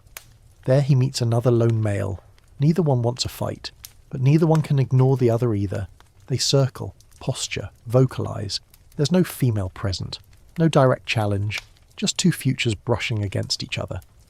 After a few minutes, the adolescent retreats, glancing over his shoulder. Next time, he might not be alone. This constant negotiation, when to fight, when to flee, when to posture, is one of the earliest forms of political behaviour. Not in the sense of laws or speeches, but in the quiet calculus of consequence. And within the group, similar negotiations play out. Territory isn't just external, it's internal too. Social space, physical space, sleep spots, grooming time, food access, all of it navigated by subtle cues. Two females, both with infants, begin to clash over a favoured foraging tree. It has shade, soft ground, and unusually sweet fruit. They don't fight directly, but they arrive earlier each day. One brings her older daughter as backup. The other deposits dung beneath the tree, subtly marking it. Eventually, a high-ranking male notices the conflict. He approaches one female, grooms her, then sits beside her beneath the tree. The other gets the message and leaves. No words, just pressure, distributed by status. That's territorial tension, played out socially. These invisible maps, where one is allowed to be and for how long, shape mating behaviour too. Certain resting spots near water become favoured by females during fertile periods, not because the water is better, but because they're visible, centrally located, easily observed. In these spots they can receive the attention of multiple males, compare, choose. Males in turn compete for proximity. One cleans debris from the area before she arrives. Another performs a loud vocal display from a nearby tree. A third sits quietly but within arm's reach. This competition isn't direct, it's spatial. Who's closest? Who's most constant? Who gets noticed? Later that night, a storm rolls in. Low clouds, fast wind, and a sudden wall of rain. The group huddles beneath ledges and low branches, children pressed close to mothers, eyes wide. When the rain passes, the world feels scrubbed, wet, glistening, full of sharp smells. But something's changed. During the storm, a rival group, larger, younger, more aggressive, moved into the southern part of the valley. They're not visible yet, but their scent is, their dung, their prints. This is escalation. Now the group must decide, hold the ground or retreat. The males become restless. One patrols more frequently, another barks at nothing. A third begins grooming the dominant female obsessively, a nervous tell. The females tighten the group's core, infants are held more tightly, resting spots are chosen with clearer sight lines. The entire group contracts like a muscle. Within a day, the strangers appear, just silhouettes on the horizon but close enough to smell. And this time, they don't pause. They enter known territory. The confrontation is brief but explosive. Males charge, females shriek, rocks are thrown. There's no killing, just chaos and departure. But when the dust settles, one of the juveniles is missing. It takes hours to find him, huddled in a crevice, shivering. Territorial tension at its worst threatens the next generation. Afterward, the group moves north, abandoning their favoured resting site. It's a tactical retreat. They'll return, eventually. But for now, they must regroup, reassess. And in that retreat, lessons are learned. Territory is power. But power must be flexible. Those who can remember, adapt, and navigate shifting lines, not just physically but socially, are the ones who thrive, the ones who reproduce. Because reproduction isn't just about bodies, it's about space, access, visibility, control. And early hominins, in their quiet, dusty negotiations, are already mapping the world not just with their feet, but with their minds. Dawn arrives with a slow exhale. Light creeps across the ground like a gentle brushstroke. outlining the silhouettes of low trees and the narrow backs of sleeping hominins curled in dusty hollows. The group, still recovering from the recent territorial clash, begins to stir. Limbs stretch, infants whimper. Mothers scan the perimeter with eyes sharpened by years of caution. In the cooler hours of morning, before the sun begins its punishing climb, a quieter drama unfolds. A battle less visible than a territorial dispute, but equally crucial.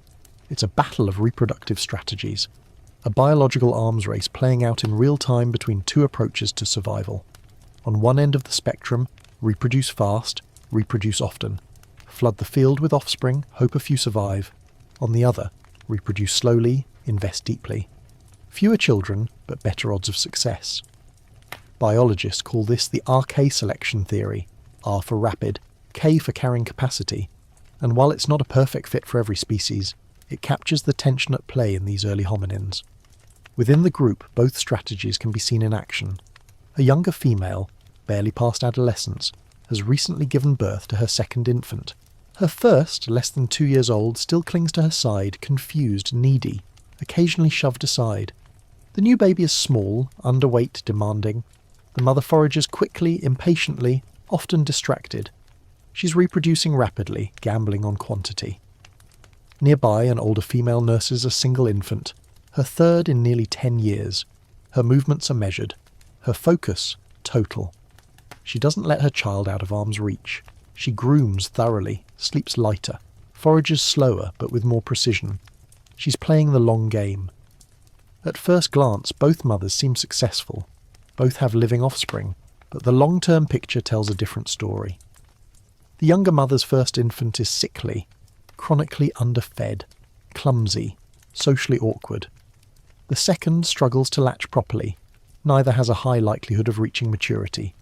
The older mother's infant is robust, social, attentive. Her previous children still linger near the group, one already helping care for the next generation. This difference doesn't go unnoticed. Other females begin to imitate the older mother's behaviours, where she rests, what she eats, how she handles conflict. Social learning in action. Her slower, high-investment strategy becomes a subtle cultural model, but the R strategy doesn't vanish.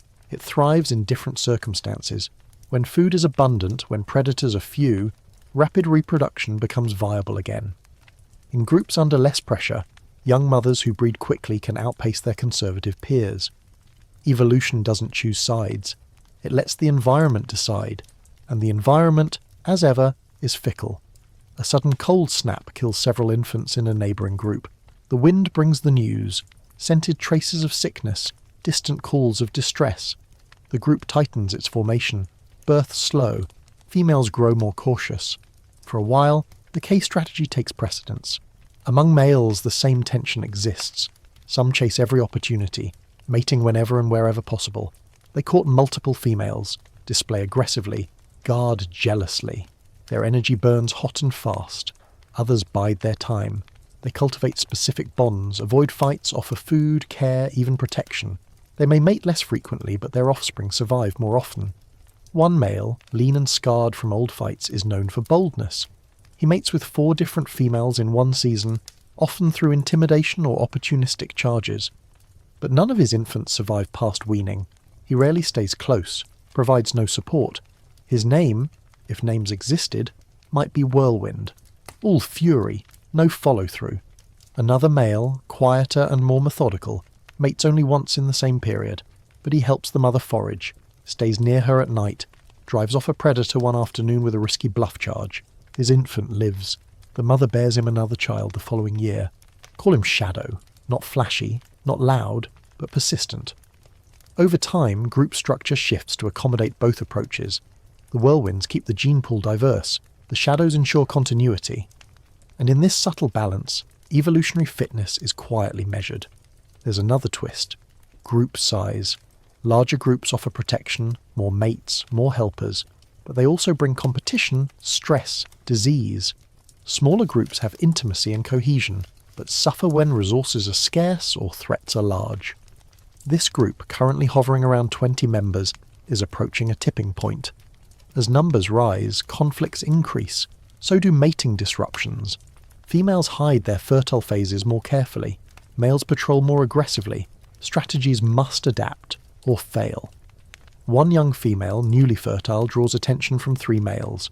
2 are loud, confrontational. 1 is subtle, non-confrontational. She watches, waits, chooses the 3rd. The others fight anyway.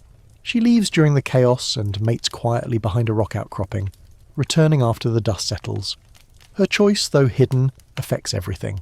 The offspring will carry genes not from the loudest or strongest, but from the quietest. And if it survives, if it thrives, the ripple spreads. Another dynamic enters the scene: spacing. Not just between individuals, but between births, between weaning, between group movements. A group that moves too fast loses its slowest members. A group that stays too long exhausts its resources. Timing becomes as important as strength. The older mothers time their births with the rainy season. Their infants get more food, grow faster. The younger ones often give birth during dry months, and the result is visible: thinner infants, weaker cries, higher mortality. Even the males begin timing their courtship displays. A mid-ranking male performs more vocalizations right after a predator scare, when others are too distracted to intervene. Another mates during a brief sickness outbreak when rivals are weakened. Strategy, it turns out, isn't just about who and how, but when.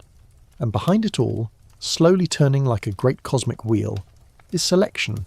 The invisible hand sculpting from dust and instinct a pattern, a trend, a story. This story is neither linear nor fair. Some strategies fail through no fault of their own. A cautious mother still loses her child to a falling branch. A strategic male dies in a flash flood. Chaos plays its part. But over generations, patterns emerge. The group begins to show more K-strategist traits. Longer intervals between births, more communal care, higher infant survival, more patience in mate selection, less tolerance for reckless aggression. It doesn't mean the whirlwinds disappear, but they no longer dominate. And when the group eventually splits, pushed by drought, by population, by chance, it's the more stable families that carry the seeds of the next group. They travel north, following a dry riverbed that still smells faintly of water. The infants ride on backs and hips. The juveniles forage carefully. The males keep their distance, circling the group like a shifting halo. No one speaks, not in words, but their bodies tell the tale. We move together. We protect what we grow. We wait when needed. We go when we must. And so the balance continues. The dry season grinds on, endless as ever. Dust fills the air, coats the leaves, clings to skin and fur alike. Water grows scarce and tempers rise. The group has settled temporarily near a seasonal riverbed, now more a memory than a source. A trickle still runs beneath the cracked earth, just enough to keep them rooted for a few more days. But something's off. There's tension, palpable, pressing, waiting to erupt. It begins with a missing infant. One moment, she's clinging to her mother's back, half dozing in the shade. The next, she's gone. A scuffle of movement, a shriek, a panic. The group springs into action, but it's too late. A nearby trail of disturbed grass and a blood smear at the base of a tree tell the rest. A leopard, silent and swift.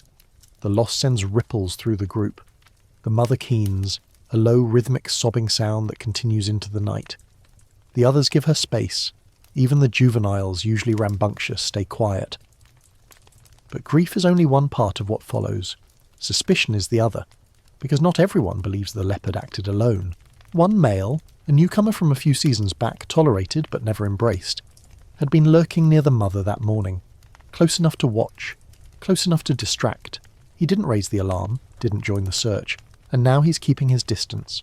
Too much distance. Whispers, in body language and side glances, begin to circulate. There's no counsel, no formal accusations, but the dominant male watches. The older females shift positions at rest, blocking access to the infants. The group is tightening, not just out of fear, but out of suspicion. Then it happens. 2 nights later, the same male is caught approaching another mother and her child under cover of darkness. He doesn't attack, doesn't touch, but he's too close. She screams. Chaos erupts. What follows is not a warning, it's a punishment. The dominant male leads the charge, but he's not alone. 2 mid-ranking males flank him. Even a juvenile throws a stone. The outsider is driven into the brush with cuts, bruises, and a broken finger. He doesn't return. And just like that, the group redefines itself. not just by who belongs, but by who doesn't. Hominin homicide is hard to prove in the fossil record. A cracked skull, a twisted limb, was it a fall, a predator, an accident? Scholars still argue over the earliest evidence of inter-hominin violence, but in behaviour, in the patterns of tension and reaction, the signs are already there. Killing for these creatures isn't common, but neither is it unthinkable. At this point in hominin evolution, social order matters more than ever, and order, like any fragile thing, must sometimes be defended with force. The decision to expel or kill a group member isn't made with ethics or ceremony, it's made with instinct. If you threaten the young, you go. But violence isn't always so clear-cut. Another male, less obvious, begins testing the boundaries. He doesn't harm infants, doesn't steal food, but he sows discord, pushing others during foraging, blocking access to shade, hoarding ripe fruit. Small acts, but repeated. His aggression is strategic. He doesn't lash out wildly, he provokes subtly. If challenged, he yields just enough to avoid retaliation. If ignored, he escalates. Eventually a line is crossed. During a grooming session near dusk, he lunges, seemingly out of nowhere, and bites a rival's arm. It's a minor injury but symbolic. A line in the dirt, trampled. The bitten male yelps, retreats, stares. No one comes to his defence, but the next day something shifts. The females move away when the aggressor approaches. One swats him when he tries to groom her infant. The juveniles mock his gait. The group has spoken, not in words but with bodies, and in this case the group doesn't fight him, it starves him of attention, of support, of space. He lasts 3 more days, then vanishes at night. Another silent exile. Hominin violence, it seems, isn't just physical, it's social. The line between misbehaviour and crime isn't marked by rules but by results. Threaten the group's cohesion, and you're out. Endanger the young, and you're done. It's a social contract signed in scars and silence. But not all violence is internal. One afternoon, a group member doesn't return from foraging. A juvenile, eager, impulsive, always pushing boundaries. A search party, 2 males, 1 older female, traces his last path. They find a scatter of footprints, broken twigs, a flattened patch of grass.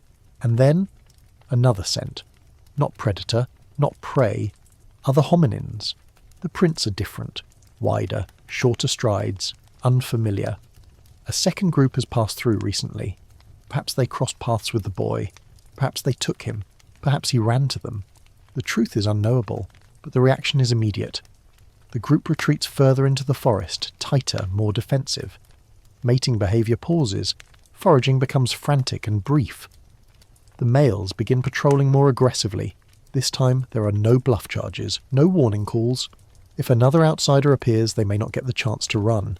Intergroup conflict becomes a real threat. Territorial disputes are one thing, squabbles over space and food. But when infants go missing, when juveniles vanish, when violence touches the youngest, the response is always sharper, harder. And yet, it isn't just about protection. It's about power. Males who defend successfully, who are seen charging threats, flanking enemies, growling at shadows, they rise in status. Their stock increases. Females begin to linger closer, groom them longer. Mating choices shift. Because in this brutal landscape, protection isn't just a luxury, it's a form of seduction. One male, previously mid-ranking, throws himself between the group and a pair of intruding juveniles from another group. He doesn't need to. They're not a threat. But the gesture is dramatic. The others notice. He's groomed more that evening than he has been in weeks. Even the infants seem to prefer him. Not for protection perhaps, but for familiarity. He's always visible, always within reach. A constant presence. In the wake of this new aggression, the group develops new habits. Infants are kept closer. Mothers forage in pairs. Resting spots are chosen for visibility, not comfort. Males take turns watching. Though not formally, there's more of a rhythm, a habit. A pattern born of necessity. And the juveniles, those little shadows who once darted carelessly through the trees, become cautious, wiser, quieter. They're learning what to fear, who to trust, when to run, how to navigate the undercurrent of violence that pulses just beneath the group's surface. But violence, while dangerous, is also clarifying. It defines relationships, reveals loyalties, solidifies status, and in doing so, it accelerates the evolution of social intelligence. The ones who survive aren't just the strongest, they're the savviest.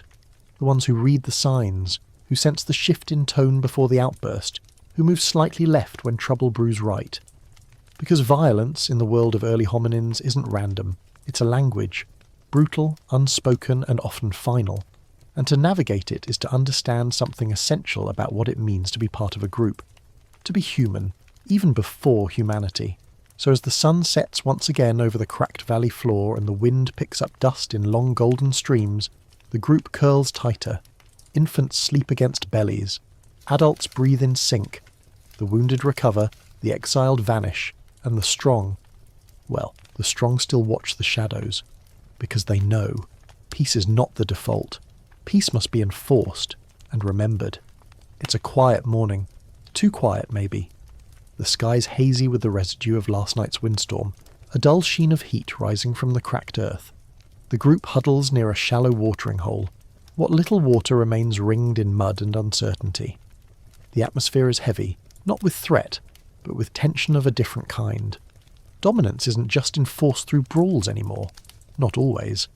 Something more intricate is starting to take shape.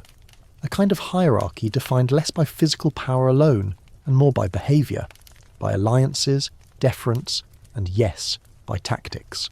The traditional alpha male still exists, of course. He's larger, louder, marked by a thick neck and a collection of scars that tell a history of fights won and lost. When he enters a clearing, others part for him. He mates often, eats first, and gets first pick of resting spots. But even now his reign is tenuous, not because he's weakening, but because others are learning how to work around him. Meet the beta males.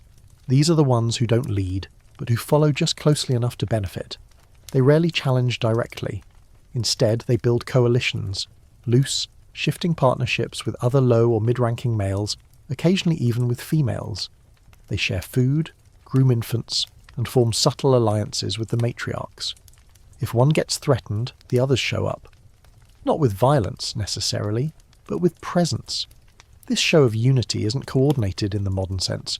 No whispered plans or secret handshakes, but it's strategic, born of observation. A group of 3 or 4 betas can challenge a dominant male simply by occupying his attention, by surrounding a female he desires, by timing their courtship displays just so. It's the first glimmer of tactical cooperation, and it changes the rules of mating entirely. A young beta male, smaller but quick, begins spending more time with the juvenile cohort, playing, foraging, grooming. At first, it seems like avoidance behaviour, but over time the juveniles grow into subadults and they remember him. He becomes their preferred adult, their anchor. When conflict arises, they flank him. When food is shared, he receives more than his peers.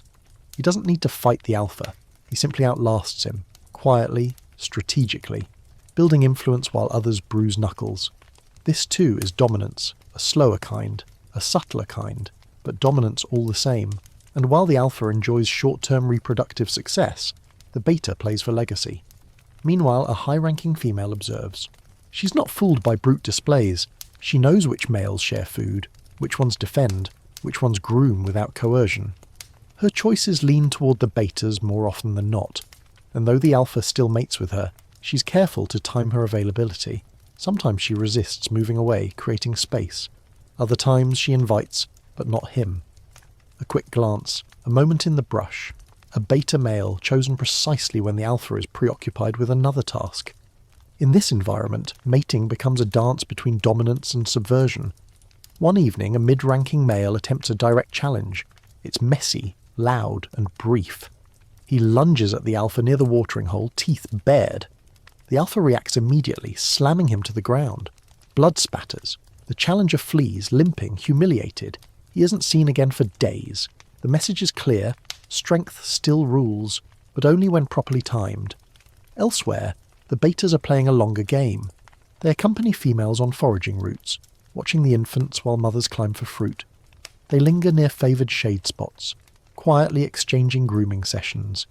They're not mating as frequently, but they're building favour. And when the alpha becomes injured, a twisted ankle from a fall, the balance shifts. Suddenly the females aren't as deferent. They gather around other males, groom others. The old alliances soften. New ones rise. The betas, once background characters, step into the light. Their tactics are varied. One uses charm, grooming, food sharing, constant presence.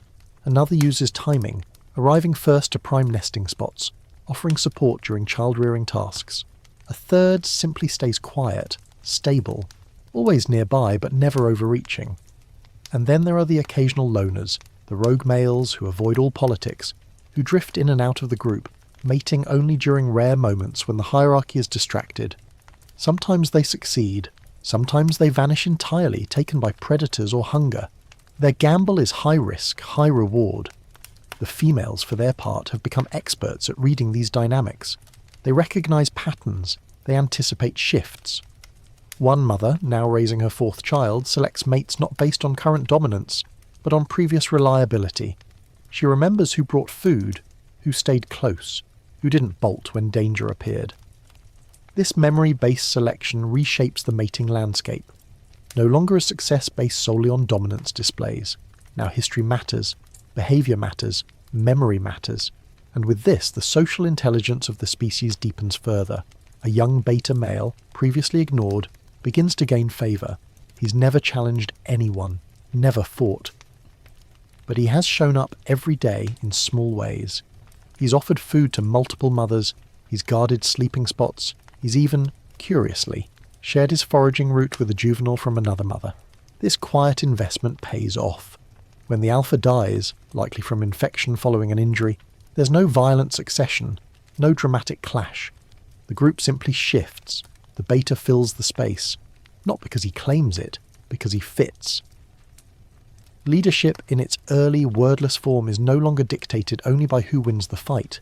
It's dictated by who's remembered as useful. This transition echoes across generations. The juveniles raised in this more stable, cooperative environment grow differently. They're more interactive, more curious, more inclined to play in groups. They imitate not just their parents, but other members. Their learning becomes distributed, collective, less tied to bloodline, more tied to proximity. This is social inheritance, the passing of knowledge not through genes, but through observation and imitation. And as it grows, it empowers the betas further, because now influence can be maintained not through violence, but through teaching. One beta male begins demonstrating a new technique, using a broken branch to dig for underground grubs. At first it's slow, messy, inefficient, but it yields high-fat insects. Over time, others copy. A few succeed. A juvenile perfects the technique. Within weeks, it's common practice. The innovator earns attention, respect, and mating opportunities. Behaviour, not biceps, has become the signal. But don't be fooled. Aggression hasn't disappeared. It's simply been refined, redirected. Now, instead of constant fighting, there's posturing, timing, and most crucially, reputation management. A male who's known for generosity can get away with minor aggression. A male with no social cachet cannot. One pushes too far, stealing food from a mother, and is immediately isolated. Not attacked, just ignored. And for a social creature that might be worse. Because in this group, visibility is currency. Males who aren't noticed don't mate. And in a species where reproduction is everything, invisibility is the slowest death of all. So the betas keep manoeuvring. They form quiet coalitions, offer timely assistance, avoid costly confrontations. They build networks, not empires. And over time, their strategies become the blueprint. By the time the next generation reaches maturity, the group operates less like a dictatorship, more like a negotiation. Decisions are made not through brute assertion, but through consensus-like flows of behaviour. Mating success is distributed. The group is more stable, less bloodshed, more bonds. And in this stability, the next evolutionary leap begins to stir. The air is dense with scent, moist dirt, ripe fruit fermenting in the underbrush, and something else. Hormones. Invisible, but potent. Unmistakable to the noses of early hominins, who move through their world less with sight and sound, and more with smell and intuition. Today, mating season peaks again. And the valley hums not with noise, but with signal. Scent, among the earliest forms of communication, plays a central role in reproduction. A female nearing ovulation doesn't announce it. She emits it. Her skin, her sweat, even her breath carries a change. one subtle to us but screamingly obvious to her companions. A young male pauses in mid-step. Head tilts, nostrils flare. He knows. Others do too. And now everything begins. The males respond first, postures shifting, attention narrowing. One male grooms his shoulders with unnecessary flair. Another stares too long. A third, trying a different angle, begins to vocalize, not aggressively, but rhythmically. A low, pulsing hoot. It isn't language, but it's not random either. It's seduction. These vocalizations, deeper and more controlled than alarm calls, serve as courtship tools. They rise and fall with strange precision. Some are patterned, repeated every few seconds like a heartbeat. Others vary, showing off vocal range. The goal is simple: attract and hold attention. The females, for their part, aren't passive recipients of this audio theatre.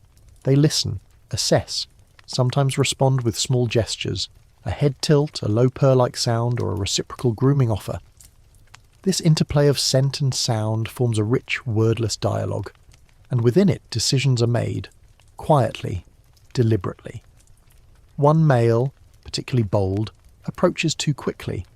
His scent is strong, overpowering even, and his vocalizations err on the side of volume rather than rhythm.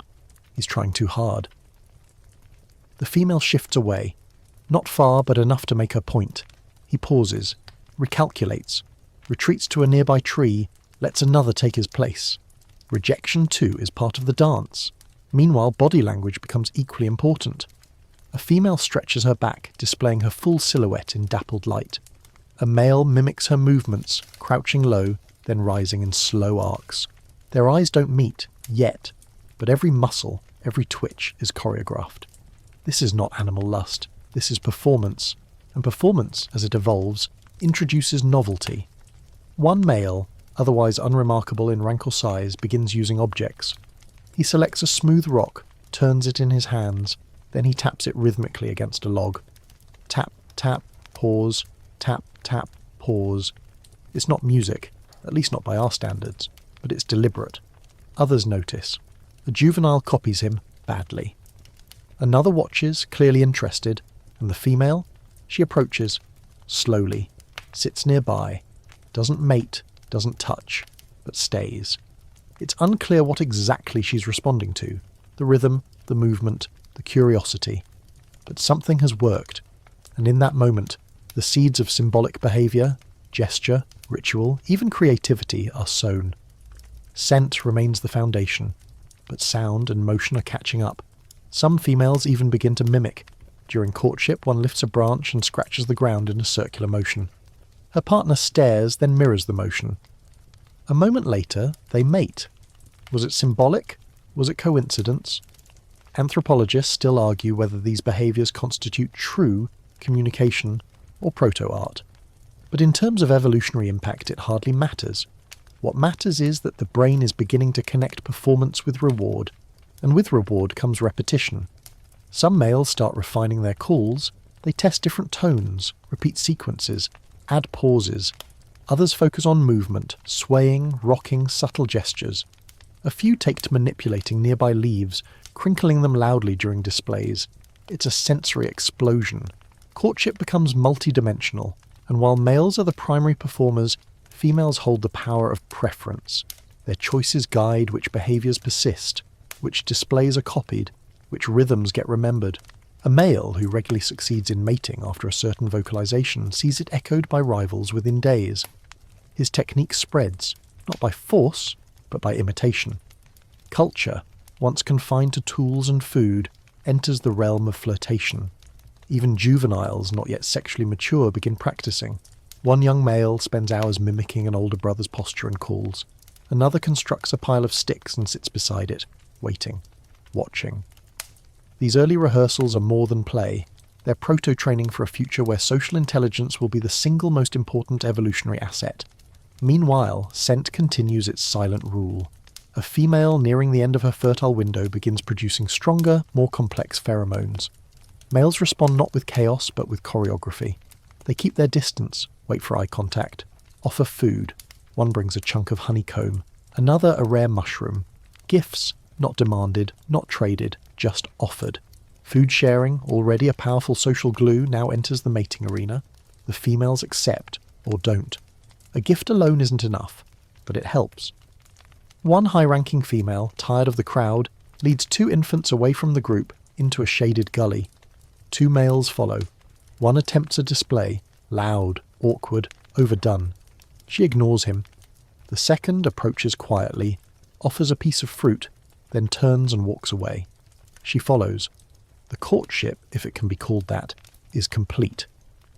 These interactions, nuanced and varied, mark a deepening of emotional cognition.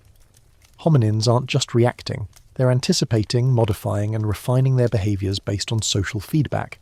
And this refinement shapes evolution in ways bones will never reveal. The males with the best calls, the most resonant vocalizations, tend to be healthier, deeper lungs, stronger diaphragms. The females who choose them indirectly select for respiratory strength. The ones who mimic behaviours well tend to have better memory, stronger imitation skills. Their success reinforces the spread of neural traits tied to learning and repetition. The ones who give gifts must first find them, which means stronger foraging skills, better memory, longer patience. All of these traits, once side notes in survival, are now central to mating, and mating, as ever, is evolution's scoreboard. By dusk, the group is settled again. The scent of ovulation fades with the heat. Vocalizations become less frequent. The performers rest, but something lingers. The infants born 9 moons from now will carry not only the genetic code of their parents, but the echoes of today's courtship, the scent, the sounds, the gestures. They will grow up hearing those rhythms, watching those displays, repeating what succeeded, and in doing so, they will carry forward the spark of something ancient and astonishing. Not just biology, not just instinct, but something close to art. The sun rises with a murky glow, filtered through a haze of morning mist and distant smoke. A fire must have burned far off in the grasslands during the night. Maybe lightning struck a dead tree, or some unseen predator sent herbivores fleeing in a stampede of sparks. The air smells faintly of ash, and the group stirs uneasily, unsettled by the unknown. These are uncertain days. The once familiar rhythms of the valley have begun to fray. Seasons are shifting. Water holes that used to last until the rains now dry early. Food sources bloom late or not at all, and when the land begins to falter, hominins, like any species, must move or adapt. A decision is brewing among the group. It's not spoken, not voted on, but collectively felt. The adults look farther during foraging trips. The juveniles wander wider. Even the old matriarch, long past reproduction but still a pillar of experience, watches the distant hills with more frequency. They must go. But movement brings risk. New land means new threats, new hominin groups, new predators. And for some, it means separation. A small subgroup, 3 females, 2 males, and a smattering of offspring, splits off one overcast morning. They don't announce their departure. They simply drift further during foraging, and when the group circles back to rest, they are not among them. This isn't unusual. Fission-fusion dynamics, temporary group splits, have long been part of Australopithecine social life. But this time, the split feels different. Permanent. The kind of break that changes bloodlines and shifts the gene pool. Migration begins in earnest. The group moves westward, following an old trail towards scattered groves and distant hills. They are not the first to walk this path. Faint footprints of earlier generations still linger in hardened mud. But time has obscured the details.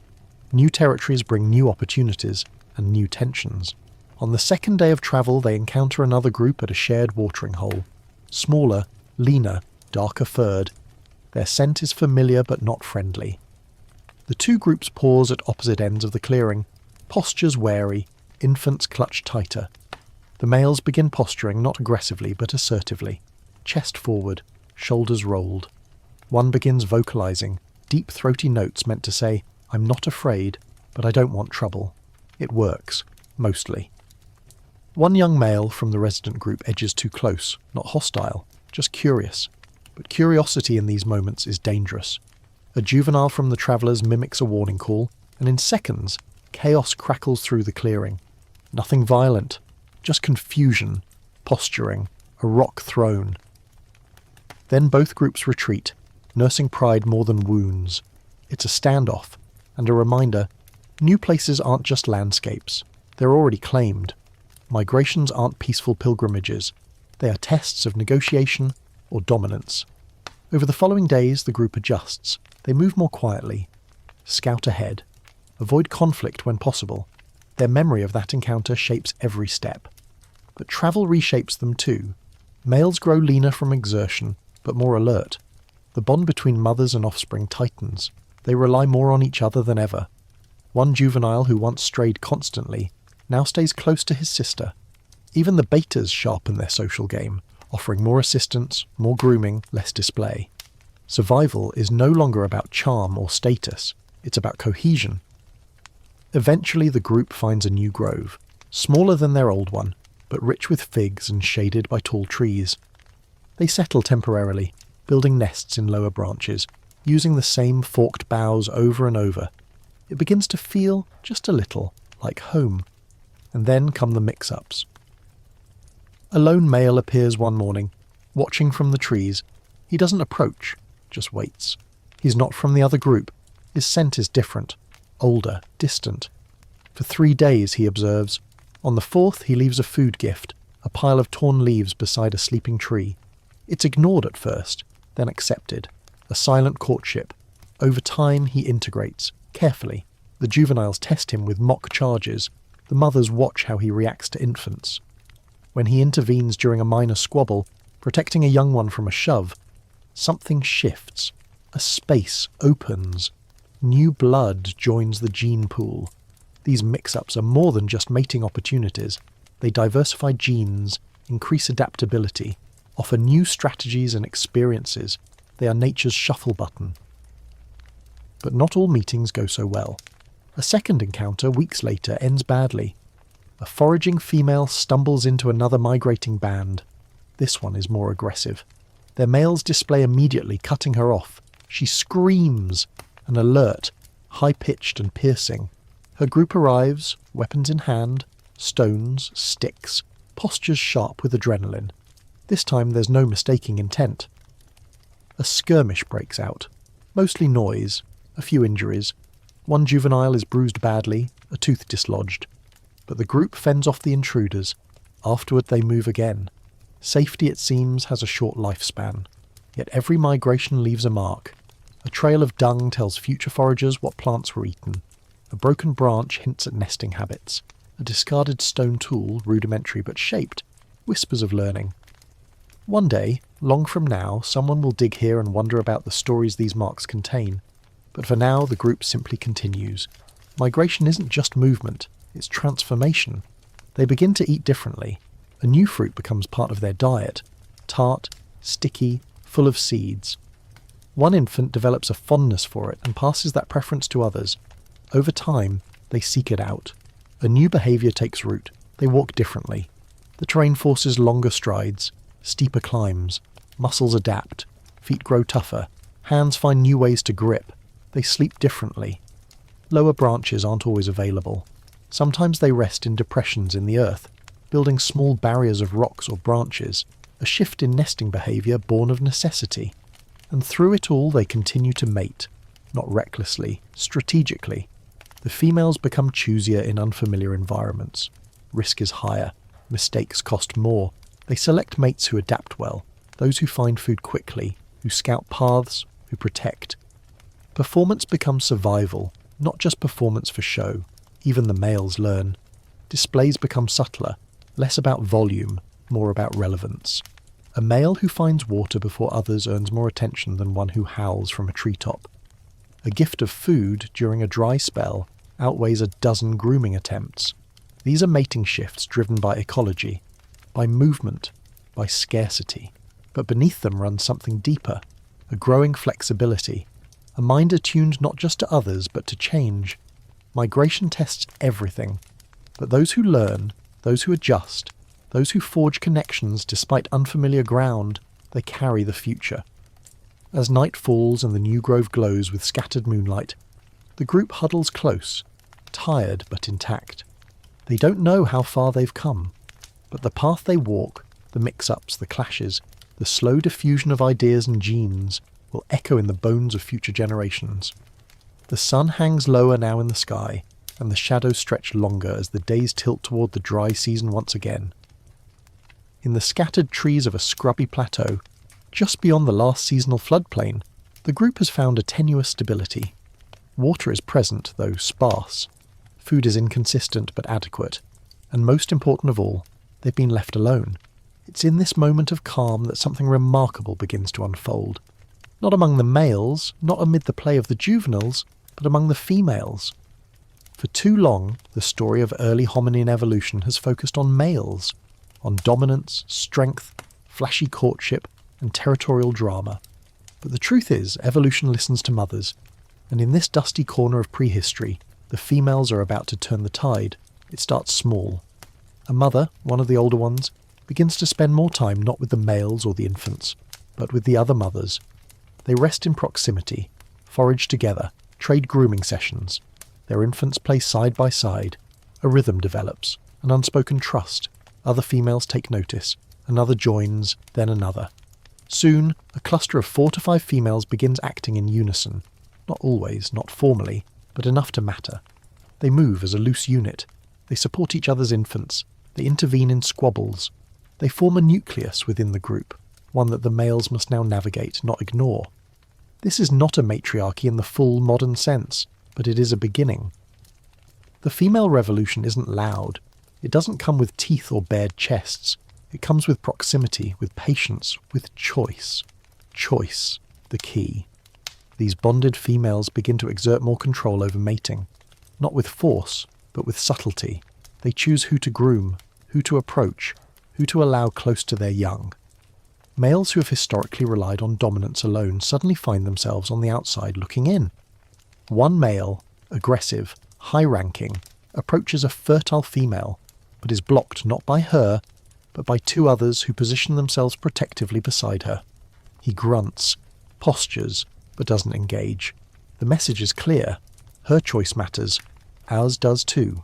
Meanwhile, a low-ranking male who has shown consistent helpfulness, sharing food, calming frightened infants, keeping quiet during tension, finds himself surrounded by grooming females.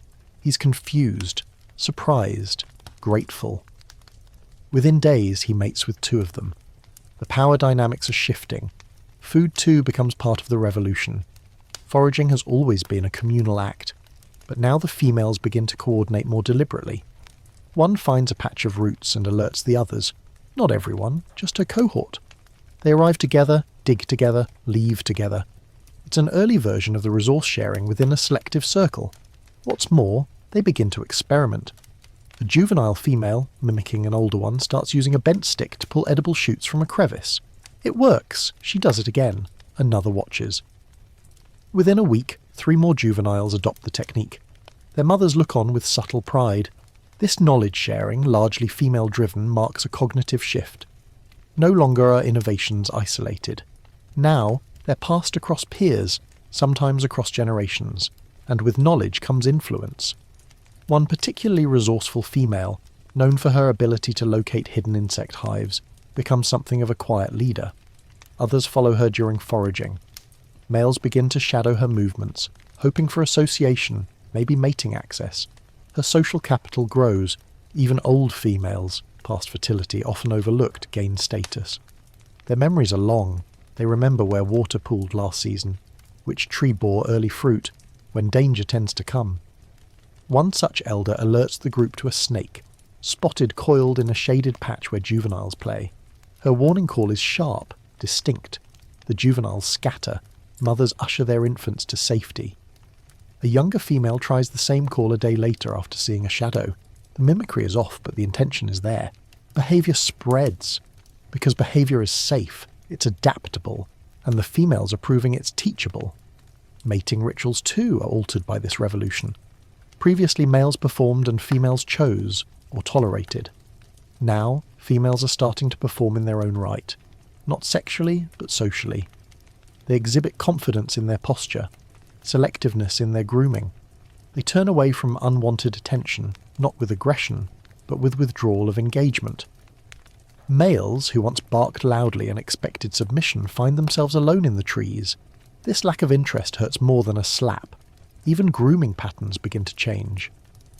Where once females groomed males to curry favour, now the reverse is common. A male hoping for mating access must first show social awareness, groom the right individual, contribute to the group, avoid disruptive behaviour. Males begin competing not just in strength or volume, but in gentleness, in sociability, in patience. The females have flipped the script, and the results speak for themselves. Infant mortality drops, more young survive to weaning, social tension decreases, foraging becomes more efficient. Group migration, when necessary, happens with more cohesion. This doesn't mean there is no conflict. Jealousies still arise, rivalries among females form, but the difference is in how these conflicts are resolved, often with distance, with time, with social pressure rather than violence. One female, often isolated, attempts to mate with a favoured male without the usual courtship period. The others notice. The next day they avoid her.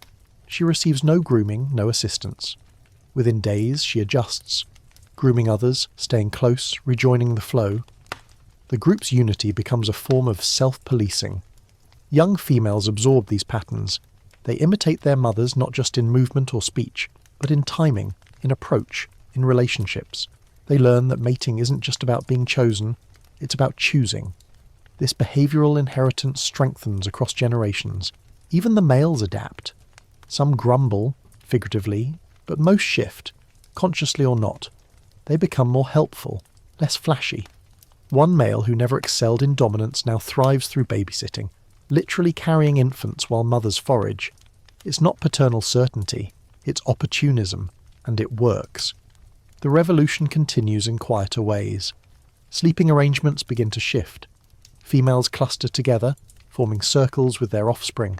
Males take outer positions, occasionally rotating. It's safer, warmer, and socially significant. Decision-making, especially during foraging or migration, begins with a glance from one female to another. A nod of movement. A moment of hesitation followed by agreement. The males follow. Because now the females lead, not through control, but through cohesion. And as the days stretch into seasons, the group that once revolved around displays of dominance now orbits a centre of trust, experience, and choice. In the soft light of dawn, a young female teaches her daughter how to dig for hidden tubers using a curved branch. The child fumbles, giggles, succeeds. Nearby, an older male watches, not out of curiosity but with careful attention. Later, he will try it himself. In that exchange lies the quiet power of the female revolution, not with force, but with legacy. Not through war cries, but through whispers, the kind that carry on the wind. The afternoon heat hangs heavy, shimmering across the cracked earth like a living curtain. Even the insects are subdued. The group rests in the shade of a rocky outcrop, scattered in uneven clusters of silence and slow grooming. A few juveniles stir restlessly, but their games are quiet, almost ritualistic now, less about chaos, more about imitation. Every movement has meaning, every choice, weight. And on the far edge of the group, almost out of sight, sits a male, not dominant, not popular, not exiled exactly, but detached. He's thin, with a limp from an old injury. His coat is duller, his face longer, more gaunt. The others don't avoid him actively, but they don't include him either. He's tolerated, not embraced. A rogue, perhaps, a relic of a strategy gone cold. Once, he fought for attention, barked, displayed, tried to assert himself in the hierarchy, but he lost. Repeatedly. He doesn't try anymore. Now, he survives alone. Occasionally, he returns to the group, sits nearby, watches, waits for scraps or a moment of warmth that rarely comes. He does not court. He does not fight. He is, for all purposes, a ghost still clinging to the living. And yet, he is not quite done. Because every group has these outliers. The loners, the survivors of social defeat. And while most vanish quietly, some adapt in unexpected ways. This male, call him the Watcher, has begun observing something others haven't. Patterns, habits. He knows where certain roots grow that no one else harvests. He knows the call of a bird that signals snake movement. He knows which juveniles stray farthest, and when. He's begun to build his own rhythm, outside the group's dominant tempo. A parallel strategy. And then, one day, a mother loses her child. Not to death, but to distance. The child, A young male, barely weaned, wanders too far during foraging. The mother is busy with her newborn. When she notices he's gone, panic, search, barked calls, no sign. Until, hours later, the watcher appears, and behind him, walking tired but safe, is the missing juvenile. The reaction is unexpected. The mother doesn't just thank him with grooming, she offers him food. The juveniles, previously indifferent, sit closer to him that evening. The next day he receives 2 more grooming offers. A shift begins, a small crack in his social isolation. It won't make him alpha, it won't earn him status. But it gives him something more dangerous, relevance. And with relevance comes the possibility of reproduction. Weeks pass. The watcher, now accepted at the group's edge, mates quietly with a young female during a brief moment of solitude. No one stops them, no one seems to notice. But she remembers, he remembers, and nature, ever patient, keeps its tally. This fringe strategy, avoid the spotlight, contribute meaningfully, stay close enough to matter, is rare but potent. Rogue males don't always disappear, some become legends in their own right. Across the valley, another male has taken exile to an extreme. He was once dominant years ago. Injuries and old age stripped him of his power, but unlike the Watcher, he did not linger. He left completely. He moves between groups now, always at a distance, observing, waiting, occasionally joining a foraging trail for a few days, sometimes mating, always quietly, never staying. His presence spreads genes without alliances. His strategy is high risk, high reward. He must avoid detection, avoid fights. But his genetic signature begins to appear in unexpected places, infants in multiple groups with oddly similar features. This is ambush fatherhood. Not in the violent sense, but in the opportunistic one. A strategy as old as competition itself. Don't fight for dominance, just wait for a gap. Back in the main group, a younger male, sharp, quick, but not physically imposing, begins adopting the same approach. He doesn't announce himself, doesn't display. But he moves well in silence, appears beside females at just the right time, offers food, then leaves, doesn't challenge, doesn't hover. He becomes interesting. One female, tired of the bold, flashy displays of the higher-ranking males, chooses him. She grooms him. He returns the gesture. They mate, then return to their roles. Quiet, efficient. It's a stealth strategy. The others notice eventually. Not the mating itself, but the outcome. The female defends the quiet male when another growls at him. The juveniles favour his presence. A new tension emerges, not from rivalry, but from confusion. The dominant males are unsettled, not because of physical threats, but because power is leaking. It's no longer clear where the centre lies, and this decentralisation of mating success signals something profound. The hierarchy is flattening, just slightly, just enough. Now, more males have a chance, more traits are preserved, diversity increases, selection widens, because evolution doesn't favour one strategy, it favours many. One day, the Watcher dies, quietly, in sleep. His body is found near the sleeping grove, curled against a root. A few group members sniff, prod. One juvenile lingers beside him. Then they move on, but not without memory. The child he once saved grows into a young adult. Quick, clever, socially adept. He remembers who helped him, who didn't. His choices, his alliances carry a trace of that forgotten kindness. Meanwhile, the ambush father, still drifting between groups, fathers 3 more infants before disappearing completely. No one mourns him. But his legacy walks on 4 different paths. These rogue strategies don't dominate. They don't rewrite the rules, but they inject variability, and variability is the soil in which evolution thrives. Even females begin to adapt. One, past her fertile years, chooses to wander with a subgroup of juveniles. She teaches them foraging patterns, nesting habits, warning calls. She returns months later, greyer, thinner, but the children she led are confident, resilient. They treat her not like an elder, but like a leader.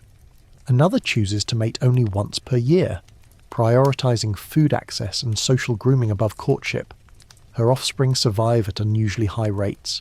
Others mimic her pattern. Even the bold males adjust. They begin to offer tokens, twigs shaped into hooks, leaves folded into crude containers. It's not utility, it's novelty, and novelty is compelling. Mating becomes more layered, not a contest of dominance, but a puzzle of presence. So as the winds rise again, and dry season descends in swirling gusts and stretched shadows, the group moves forward, not as a rigid pack, but as a constellation of strategies, each individual pursuing a different path toward the same goal, to be remembered, to be chosen, to pass on something more than just breath. And in the quiet persistence of these rogues, these watchers and wanderers, a message hums. There's more than one way to survive. The dry season deepens, the grasses wither to brittle stalks that snap underfoot. The rivers shrink into muddy veins, water trapped in shallow pools where insects buzz and crocodiles lounge like forgotten sculptures. In the distance, the call of a scavenging bird echoes across the plateau, a sound ancient, resonant, as if asking the same question the hominins have long asked in their own silent way. Who stays and who goes? In the midst of the withering landscape, the group moves more slowly. Even the juveniles, once constant fountains of energy, are subdued. Food requires travel. Rest requires vigilance. Every decision, from where to sleep to whom to groom, feels deliberate now, measured against the weight of exhaustion. And yet, amid this weariness, something tender begins to unfold. It starts with two individuals, a young female in her first fertile season, and a mid-ranking male known for his patience more than his posture. Their courtship isn't sudden, it's a gradual orbit. She begins sitting near him during grooming sessions, following his foraging paths, lingering longer than necessary during rest. He responds not with display or dominance, but with attention. When she forages, he helps. When she grooms another, he grooms her. When they rest, they choose the same tree limb. It's not the first such pairing, but it lasts longer than most. Days turn to weeks. She mates only with him, even when higher-ranking males approach. He fends off rivals, not with violence, but with presence, always there, always watching, always waiting. Eventually, others notice. Their bond, subtle yet persistent, begins to echo through the group. Another female begins to favour a consistent partner, then another.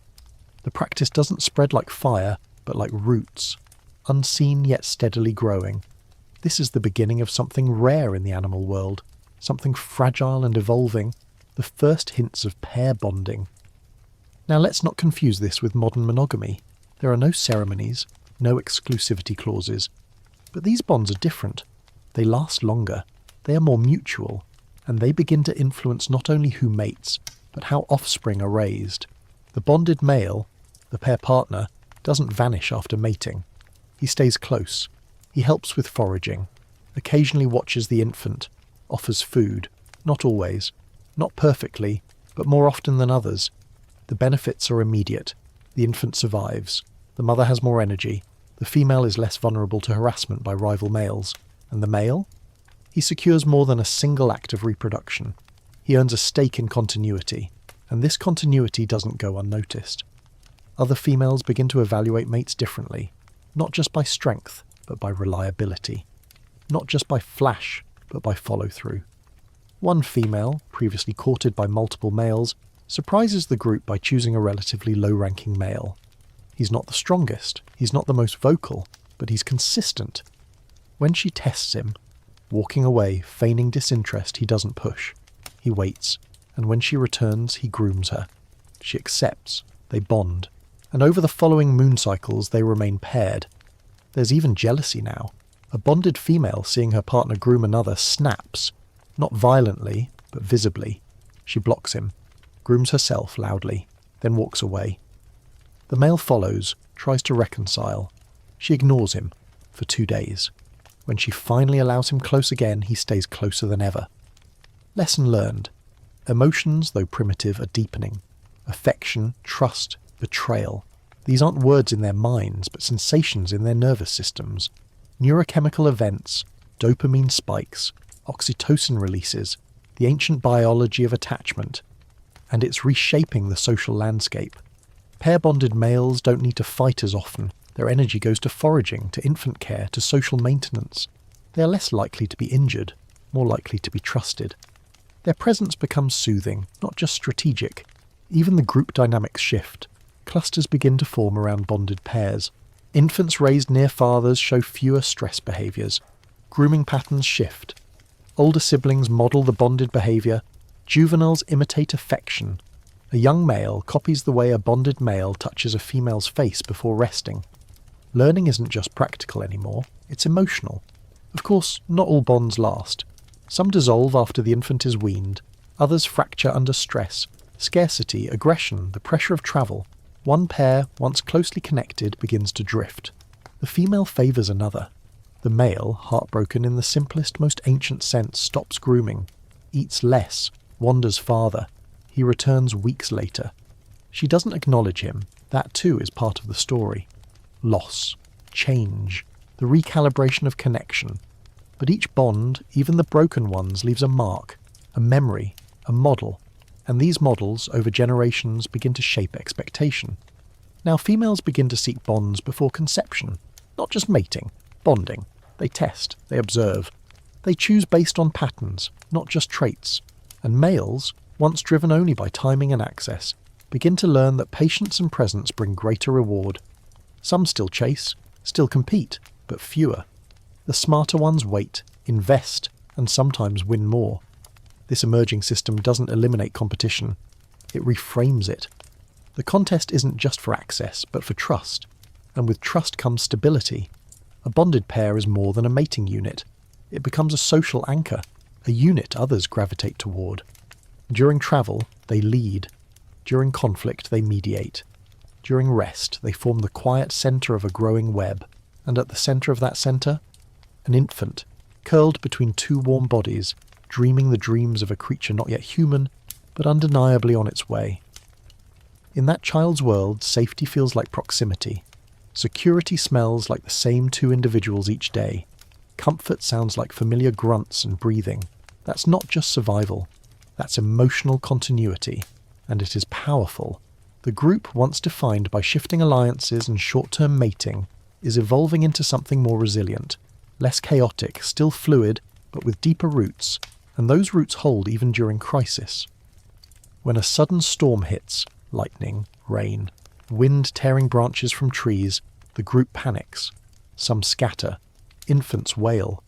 The storm passes quickly, but leaves a wake of disorientation. One bonded pair finds each other in the aftermath, not by scent alone, but by call, by memory. They regroup. Their infant is safe. They help locate others. In moments like these, the bonds prove themselves, and the group, shaken but whole, slowly regathers. Night falls, the wind calms, the air is cool again. The bonded pairs rest closer. Some touch during sleep, others not. But all remember. And in the slow, steady beat of their shared rest, something new pulses. Not just life, not just survival, but the early music of loyalty. The rains return in long, slow sheets. They come at dusk, staining the clouds a rich violet as thunder rolls across the distant hills. The earth, cracked and thirsting for months, sighs as water seeps back into its veins. Pools reform, leaves perk upward. Fruit blooms again in scattered patches along the grove. Life stirs with a groggy, grateful energy. And within the sheltering brush, under the haphazard canopy of green reborn, the group adjusts, not with panic or glee, but with a kind of practiced resilience. They've been through this cycle before. Drought and flood, scarcity and plenty, departure and return. They know in their bones how to pivot, how to endure. But now, with the landscape softened, a final shift begins. Not ecological, not physical, social. Because in this season of relief, of easier foraging and less strained nerves, something subtle and transformative begins to emerge between individuals. A kind of pre-language. Not words, not yet, but a shared lexicon of gesture, sound, and time. It starts with the juveniles. A group of them has begun using a rhythmic foot tap to signal readiness to play. Not a random stomp, but a repeated pulse. 3 beats, pause, 3 beats again. Another juvenile responds with a mock pounce, like always, but this time the rhythm is repeated. The pattern echoes through the group. A few days later, one of the adults uses it. Not for play, but to call over an infant who's wandered too close to the edge of a creek. That same foot rhythm. Coincidence? Perhaps. But then it happens again and again. Communication is expanding. It's not just what is said, or grunted, or hooted, but how it's structured. The group begins to experiment with form, patterns, timing. A mother uses a high-pitched whine, not distress, but insistence, to warn her child from eating a bitter leaf. The child flinches, remembers, avoids the plant the next day. Another uses a low percussive grunt to indicate a hidden tuber patch. Her companions follow.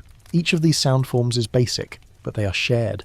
And sharing is everything, because it means intention, not just reaction, a desire to shape another's behaviour, to influence, to teach. And in the end, isn't that the heart of a language? This progression doesn't happen in a vacuum. It is fueled by the social structures laid in place over the past generations, by females who teach, by males who stay, by juveniles who observe and repeat, by bonds that last long enough to carry a behaviour across days, then weeks, then seasons. One infant grows into adolescence mimicking a distinctive click sound his mother used when foraging. It becomes his habit. Eventually others imitate him, not because they need to, but because it works. Imitation becomes standard practice. Another adolescent starts grooming in rhythmic intervals. 1, 2 pause, 1, 2 pause, and suddenly others join in. Grooming isn't just affection anymore, it's performance. Shared behaviour as shared identity. They're not just a group now, they're a culture. And this culture doesn't remain confined to the safety of the familiar. It stretches, moves, breathes. As other groups pass through, drawn by the rain, by the scent of fruit on the air, encounters resume. And this time something different happens. Instead of immediate conflict, there is curiosity. Two groups, once strangers, observe each other across a fruiting tree. There's tension, always, but not hostility. One juvenile mimics a gesture from the newcomers, a slow sway. The other group's juvenile responds. A tentative game begins. The adults watch, wary, but non-reactive. Cultural bleed begins. A young female from the home group chooses to follow the visitors when they leave. Not out of exile, not out of force, out of choice. She mates with a male from the newcomers, stays for a season, returns months later pregnant but healthy. And she brings new behaviours, different grooming styles, a new call for spotting snakes, a way of stripping bark for moisture. The group absorbs these without ceremony, without resistance. Flexibility has become their survival strategy. And with flexibility comes sophistication. The group structure isn't fixed, but it's no longer chaotic. Bonds form and fade, but many endure. Young males mimic the behaviours of not just their fathers, but their uncles, unrelated males who stayed, who taught, who protected. Female lines grow stronger, more defined, marked by shared knowledge and remembered pain. One elder female, no longer able to forage far, becomes a teacher, not formally, but consistently. She corrects juveniles when they dig too shallowly. She coos rhythmically to infants who cry. She leads the youngest to new nesting sites, even if she no longer climbs to rest there herself. And when she dies, curled near a sleeping spot, bones thin, breath shallow, the group does not simply walk away. They pause, gather, touch her, then wait. Not a funeral, not mourning in the human sense, but a recognition, an acknowledgement of presence, of importance, of loss. The group leaves her body undisturbed for days. Eventually weather and insects take their toll. Nature reclaims her, but her influence remains, in how the juveniles dig, in the calls they use, in the paths they favour. She is gone, but not erased. This is legacy. And as the group grows and fragments and migrates again, her memory, and the memory of so many like her, travels with them. The cultural thread continues. Now, one can track these creatures not just by bones or footprints, but by behaviours, by patterns of gesture, of sound, of social rhythm. One group may favour certain tools, another certain nesting styles, another still particular mating rituals. They are diverging, becoming more than species, becoming stories, and from these stories the Homo line will rise. But that's another tale. For now, in the last light of a warm, rain-washed evening, the group settles. Bonded pairs huddle close. Infants nestle between watchful adults. The juveniles, half asleep, murmur soft rhythms. There is no master plan, no final message. Just breathe, just memory, just a species inching ever closer to consciousness. And so, dear listener, the rains fall one last time. The group, once fractured by drought and jealousy and rivalry, now rests under trees softened by water and time. Their world remains perilous, yes. Predators still prowl, hunger still looms, but something unspoken has changed. They are no longer just reacting to the world, they are shaping it, through bonds that last longer than a season, through gestures that carry shared meaning, through quiet decisions that echo into the next generation. The rogue males and bold females, the broken hearts and newborn infants, they've all left threads in this long, quiet weave of evolution, a tapestry still forming, a prelude to the modern mind. So much of what we call human, loyalty, memory, jealousy, invention, has its earliest whispers in the shade of this ancient grove. And even now, with the trees swaying gently and the stars beginning to blink overhead, those whispers continue. They say, stay close. They say, learn what matters. They say, you are not alone. And neither are we. Because every yawn, every sigh, every tangle of limbs curled against the cold is part of that lineage. Every bedtime story, every late-night thought, every connection you feel is part of something that began 4 million years ago, in a world as dangerous, as beautiful, and as full of longing as ours. So as you pull the covers up a little higher and let your mind drift with the hum of the fan or the silence of your room, remember, they didn't know what they were becoming. They just kept going, and maybe so can we. Sleep well, night owl.